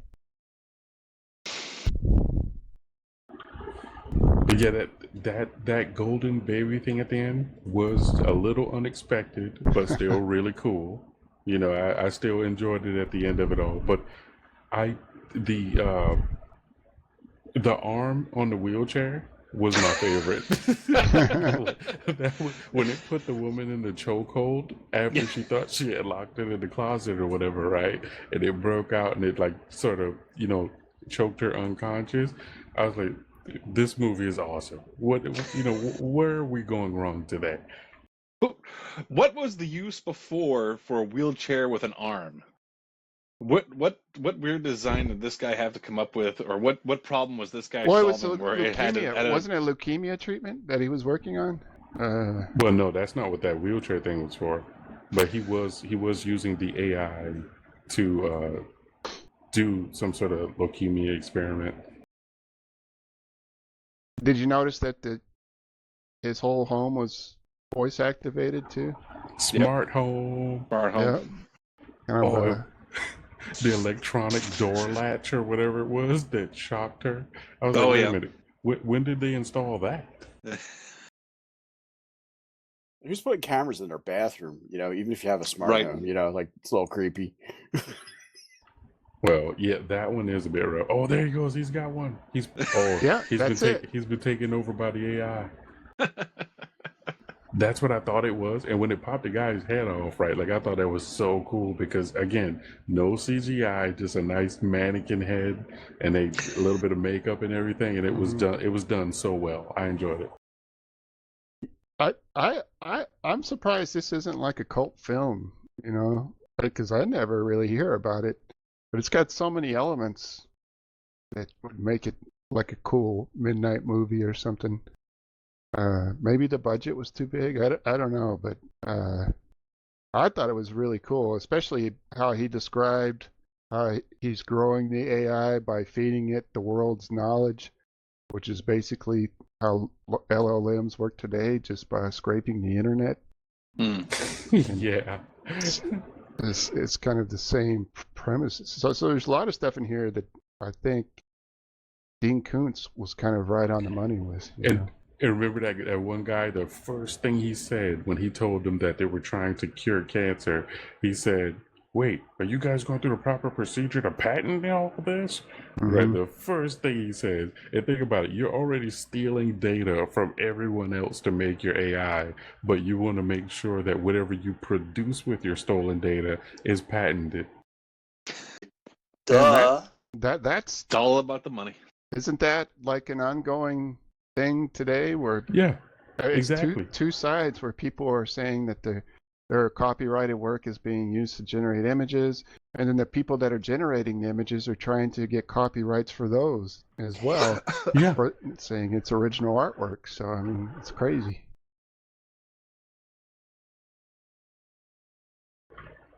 Now, there were some thoughts I had about when the woman was being examined. Uh-huh. I'll keep it simple though. But whatever it was doing to her, I believe every man in the audience would pay double for it.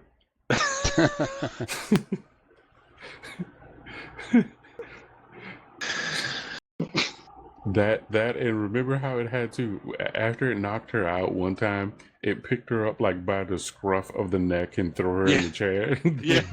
Then take her to the bed. It was like, all right, just throw you on the bed like this. There you go. Well, it kind of ends in a weird way with the baby and Right. so it's created this clone basically of spoilers anyway of the couple's daughter who died when they opened the what did you call it, Scotty from Bleach? Konjiki Ashisoge Jizo. Yeah, that. And they opened that thing. And it's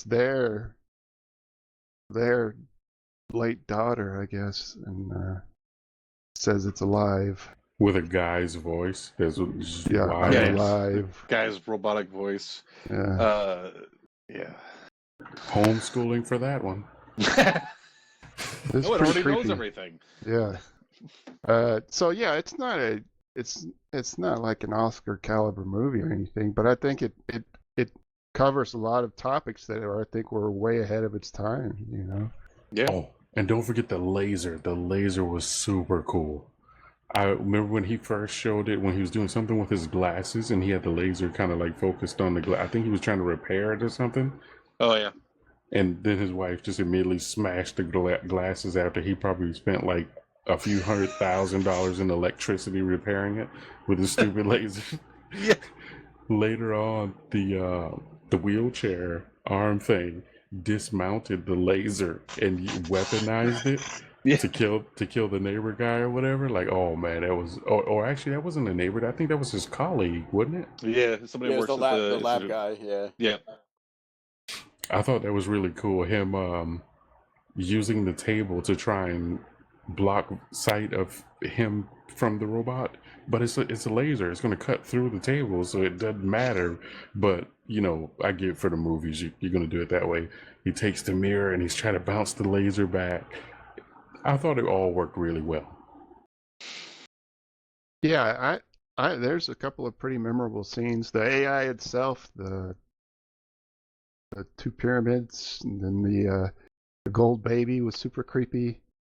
I thought it was cool about the voice activated home and then working from home on his terminal in 1977, and just little things like that I thought were pretty cool. I thought there was some corniness to the movie, of course, being made when it was and dealing with high concepts. In sci-fi, you're going to get that. It's kind of inescapable. But yeah, I mean, I thought I'm surprised I'd never seen it, to be honest. As many crazy, creepy, goofy movies I've seen from the 70s and 80s.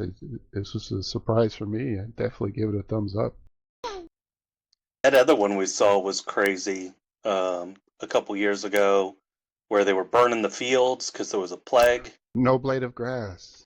Oh yeah. Blade of Grass. Yeah, that was a good one too. They had a disease that was attacking the plant life. Everybody was starving. Yeah. Yeah, that one I had never seen too. So yeah, it was cool, man. I thought it was a cool, creepy sci-fi movie. You know. I definitely enjoyed the movie.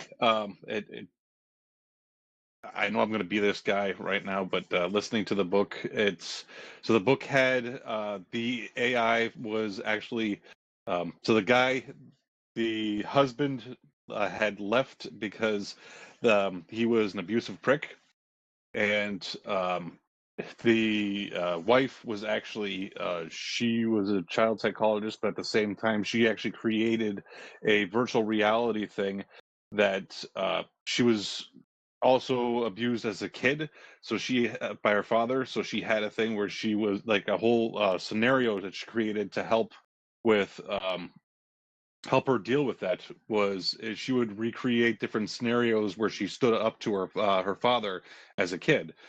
So she had that, and then this AI comes into the house. The AI was the ex-husband didn't necessarily work on the AI project. He was able to connect through a remote terminal to this, but he didn't necessarily work on it. But that got into the house, and the house was a smart home, and it got into the system, and it fell in love with her. It basically was mostly because the AI was in love with her, that it wanted to have a child so it can be with her physically. And you have all of that, and then you have the fact of, in the book, it was the AI had found that they had done genetic experiments on humans where they put microchips in their head to control criminals, like violent criminals, to be able to control them. So he found one that lived through this experiment, and was using that to come into the house, set up all the machinery and equipment to make an incubator for the baby, to control the girl. I forget her name. So any of the parts where you saw the creepy wheelchair or that weird Rubik's Cube thing, it was a creepy criminal who was it in the book. And at the end, there was no child. The child died, and it just kind of ended with that. That's pretty interesting. Now, what about that other young girl, the one I guess that was suffering from some sort of condition or whatever? There was she got angry and smacked the lady across the face. Oh yeah, was her name Amy or something like that? I can't remember. Probably. But was she in the book as well? Because I kind of didn't see how she fit in. I think it was just to show that she was a child psychologist. And I don't remember if she was in the book. It mostly because at the same time it also had that so she had owned all the house and the property, and she had people who worked for her. So the AI had used her replicated her voice to fire the entire staff and tell them, like her lawyers, that she was going to go away and do some traveling and stuff like that. And this was one of the it wasn't somebody from the who worked on the project, the AI project, who came by the house. It was one of the wait staff who was just very concerned about the whole situation of getting fired, who showed up to the house and then wound up getting killed by the escaped convict who had the chip in his head. So you mean they just completely removed the woman's whole role in life from the movie, basically? It sounds like in the book she had an actual career and life and everything that was fully fleshed out. But the movie, they were just like, no, you're just like a stay-at-home person that looks at a little girl from time to time. I think it would have been cool if the movie had incorporated both the escaped convict and even the parts about, because they went into great detail about how she was able to, because she was somebody who was always kind of had an abusive person in her life. So she had her father who was abusive to her ex-husband who was an abusive prick, and then so that's why she had that built that VR helmet to help her try to work through that with gaining her confidence, and how this whole situation was like a whole other situation where this AI was an abusive prick who wanted something from her, and how because she was able to use that what she learned from the VR headset that she had the program that she had written, that she was able to then stand up to this AI system. So let me ask you this: out of everything that happened between the woman and the AI, who do you think is the real victim here? Who's the victim? Is it the AI, or is it the woman who interacted with it? The AI. He just wanted to be free. He wanted to be alive. It's like Johnny Five from Short Circuit. He just wants to be alive.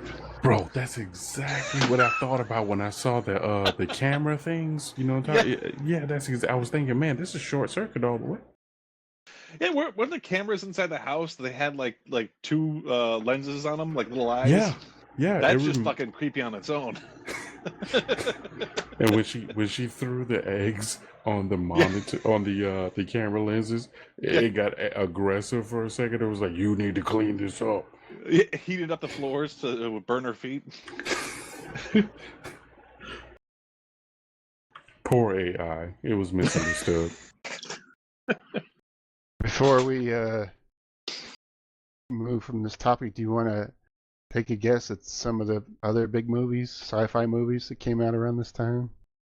We gave Close Encounters and Star Wars already. There's a really big one that came out the year before. That was a Ridley Scott movie. Alien? Yep, Alien. That was just 1 year before this one. Some of the others are Westworld, Soylent Green, the Andromeda Strain. I like that. The Donald Sutherland Invasion of the Body Snatchers. That's a good one. I like that one too. That's probably the best version, I think. Yeah. Invasion of the Body. What was that one about? Was that one the one where he wore the glasses and he could see everything, or no? That's They Live. That was They Live with Roddy Piper. I want to see that again. I got to check that one out. That is a good one. Yeah. Watch Party. If you haven't seen Invasion of the Body Snatchers, Donald Sutherland. It's technology. They have the glasses. It's technology. Count as a tech movie? Yeah. We add it to the list? Yes. The longest fight scene in only movie if you history. haven't seen it. Let's see. Elle hasn't seen any of them. Well, that's too bad. Logan's Run. Remember that one? Oh, yeah. That was good. Yep. Yeah, that's a good one. The Man Who Fell to Was Earth. it 30? Oh, when they had to die? When you get a carousel? Yeah, I think it was 30. Yeah. Clockwork Orange. THX 1138. Wasn't that the first George Lucas? Yes. I still have not watched that. It's good. It's not bad.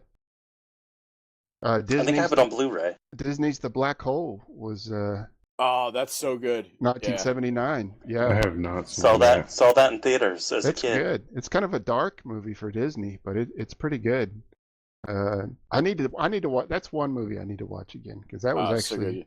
That Maximilian robot. Oh man, I loved him when I was a little kid. He's my favorite.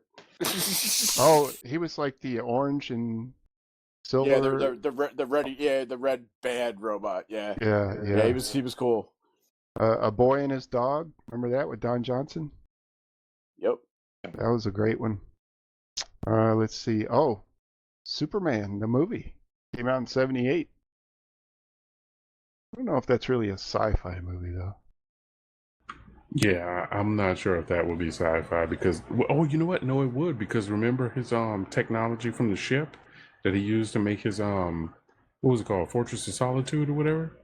That crystal-y thingy? Yeah, it's a stretch. And the holograms from his father? I mean, that's technology. He came from a super advanced world. Not a tech movie, though. No, is the Black Hole a tech movie, though? No. It's got robots. It's just spaceships. It's not a tech movie. It's just a sci-fi movie. This movie was very much tech related. This relationship what about the Blob? To AI and things like that. The Blob that came out. Well, I think that's from the 50s, right? Yeah, or the 60s. The one with Steve McQueen. Yeah, it's not in the 70s. Then the 80s one, the remake was awesome. Yeah, I like the 80s one better. Yeah, so that's some of the movies that came out sci-fi in the 70s. Just The a few of the Blob big was. ones. Oh no, the Blob came The from Thing. space. Never mind. The Thing Thing was the 80s. Which one was the? I'm trying to think. Was he? I'm thinking of Swamp Thing. What was the Thing? The Thing was that the one with Kurt Russell? Yep. That's when Up they're in, in John Antarctica. from the 80s. Yeah. Yeah. And Wilford And they Brimley. did a prequel. They did a prequel. What was the prequel? The Thing. That 2011, but it's what happens at the other research base that the alien escapes to reach right theirs. Before? Yeah. Because the movie begins with the guy running away. No, the helicopter chasing the guy across the frozen tundra, shooting at him. One of the podcasts that does audio stories, Pseudopod or one of those had, I think, had a story told from the alien's perspective in The Thing, and it was doing stuff to try and communicate with people and was going to improve mankind. It was a great twist on it.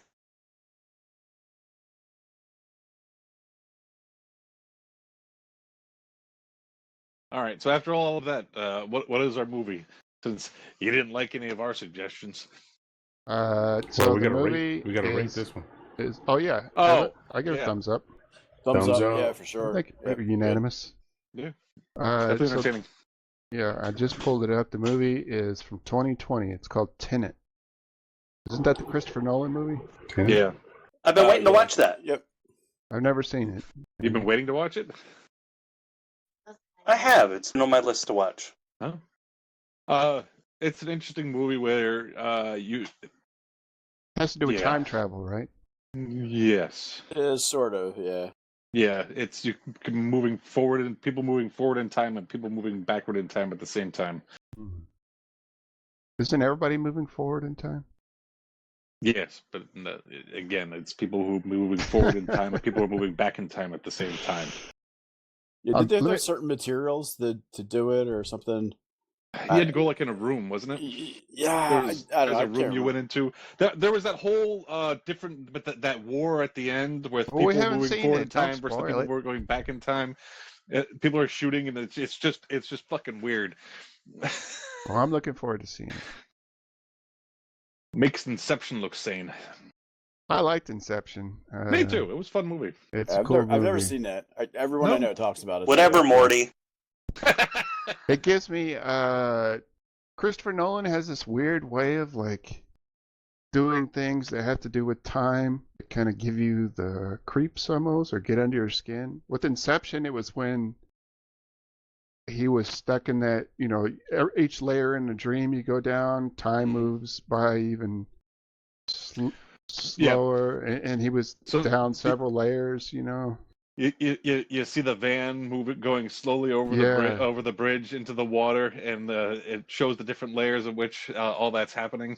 And just to Oh, think cool. how long time passes for you when you're that deep in the dream, that gave me the kind of willies. And then also in Interstellar, when they go down on that planet that's close to the black hole and they can't get back on the ship because of all the water and waves and stuff, and they get back up to the ship and that guy's been in the ship for 20 years. Oh yeah. Yeah, that was like, holy I haven't cow. seen that one.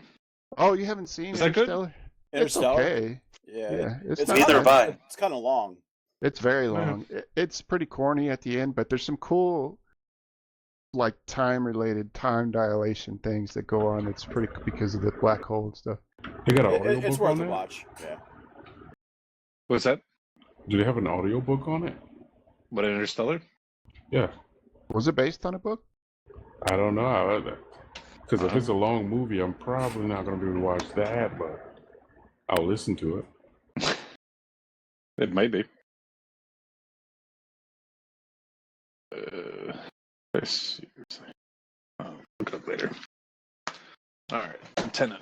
I gotta rewatch Tenet. I gotta figure out where the hell I can find Tenet. Yep, gotcha.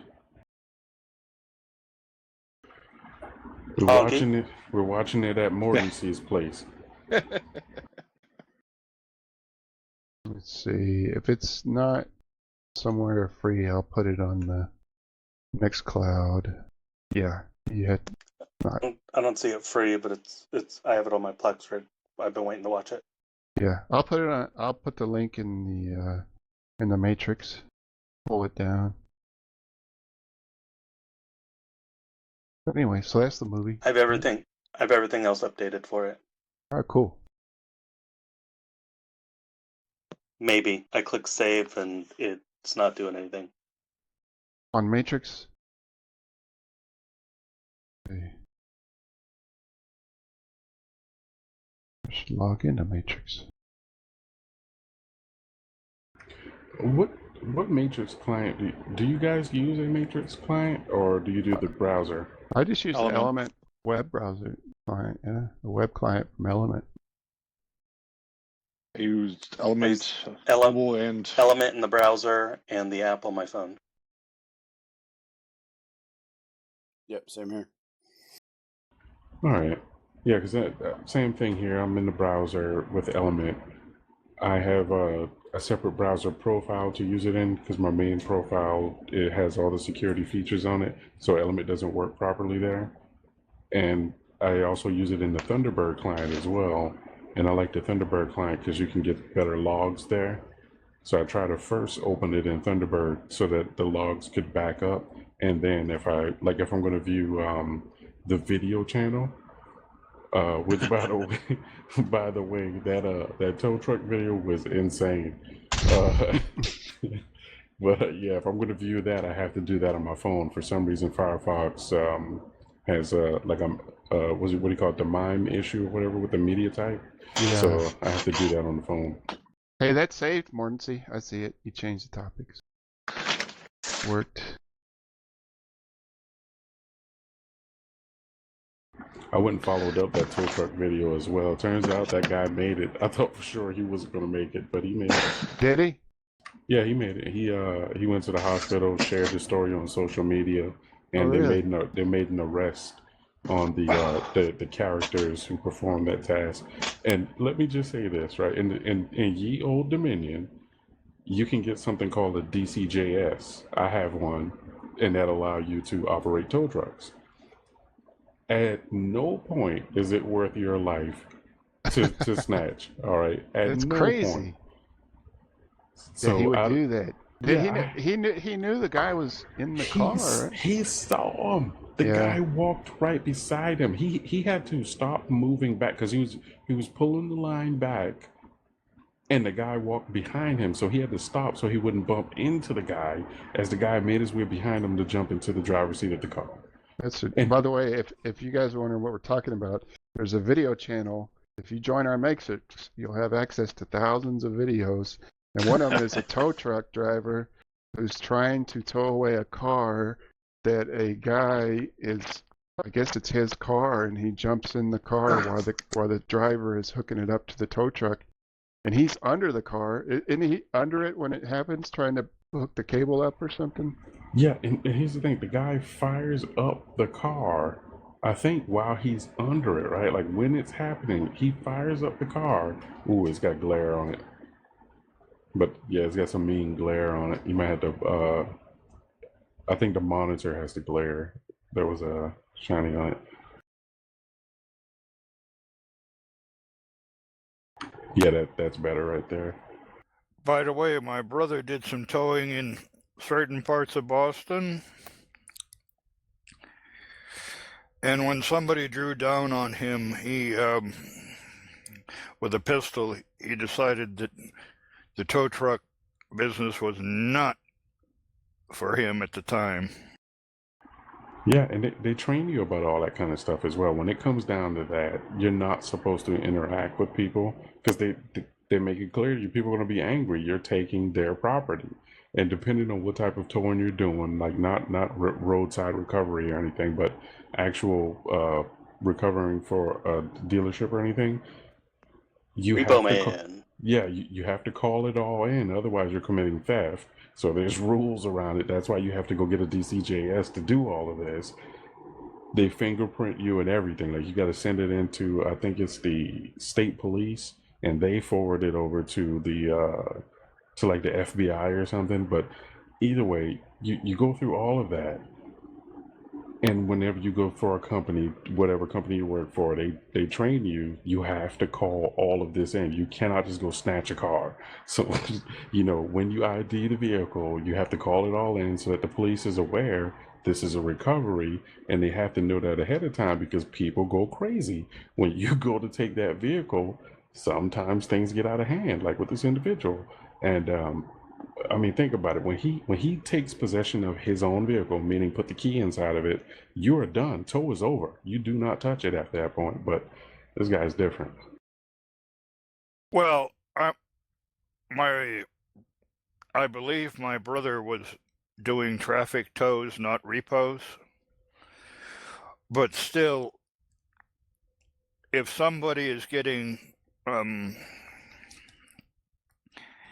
has either the connections or the attitude to pull a pistol if you're to him because he's double parked or what have you,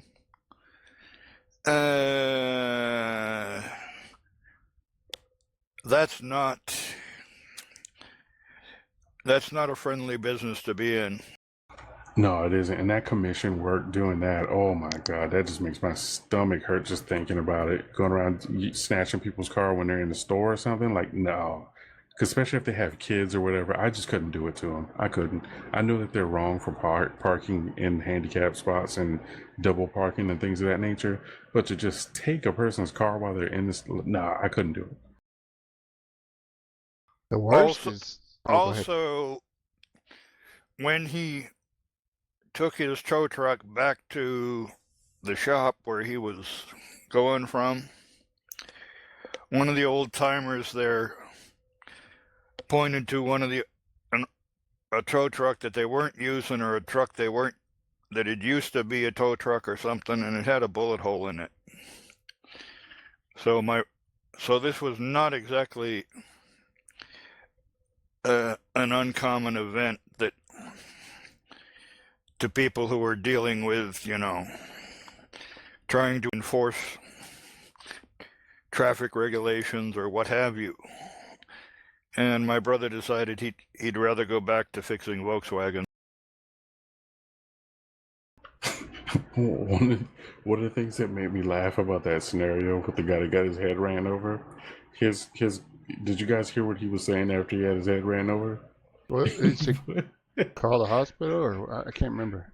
He was saying, I'm sorry, you're gonna get your ass sued, boy. Oh yeah, that's right. Like that guy gave a shit about that.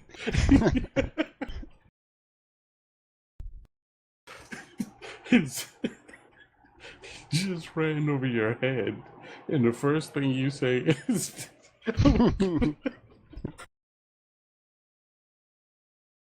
I'm sorry, that's America for you though. Like, the first thing we're looking to do is sue you. The guy just damn near killed you, and it's like, don't worry, I'll sue him. Okay.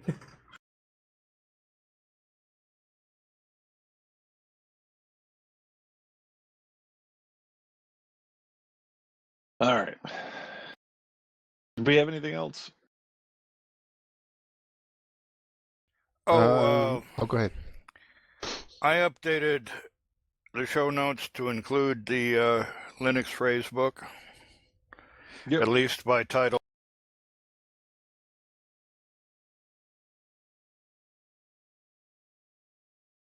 And I really sort of need to, I hope we're folding our tents shortly, because I may have another conversation off the air that I really need to get to. Okay. All right. Our next recording date will be April 18th, 2025. Our music is downright provided by Cloud2 and Brome. I'd like to thank Danny for basically everything that we use. The Bitsy server, the Mumble server, Lemmy, the Matrix. He basically runs all of that. I've been your host this evening, Hunky Magoo. With us tonight has been L. You said I'd be your host again. I said I was your host for this evening. Isn't You that said what I I'd be your host. Yeah. I am. I'll be your Have a host. good weekend. You Bye, too, Al.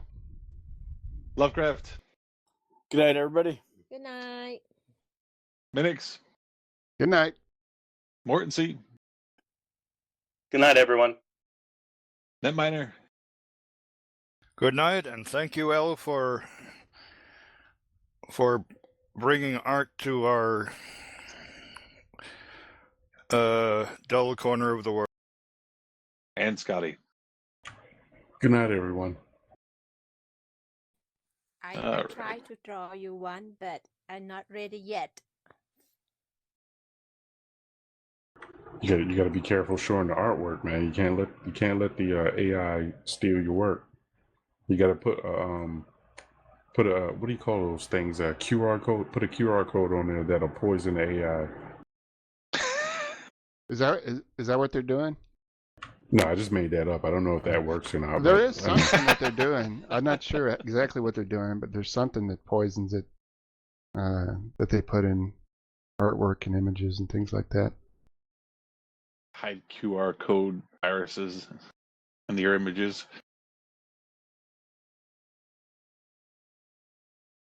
All right. Good night.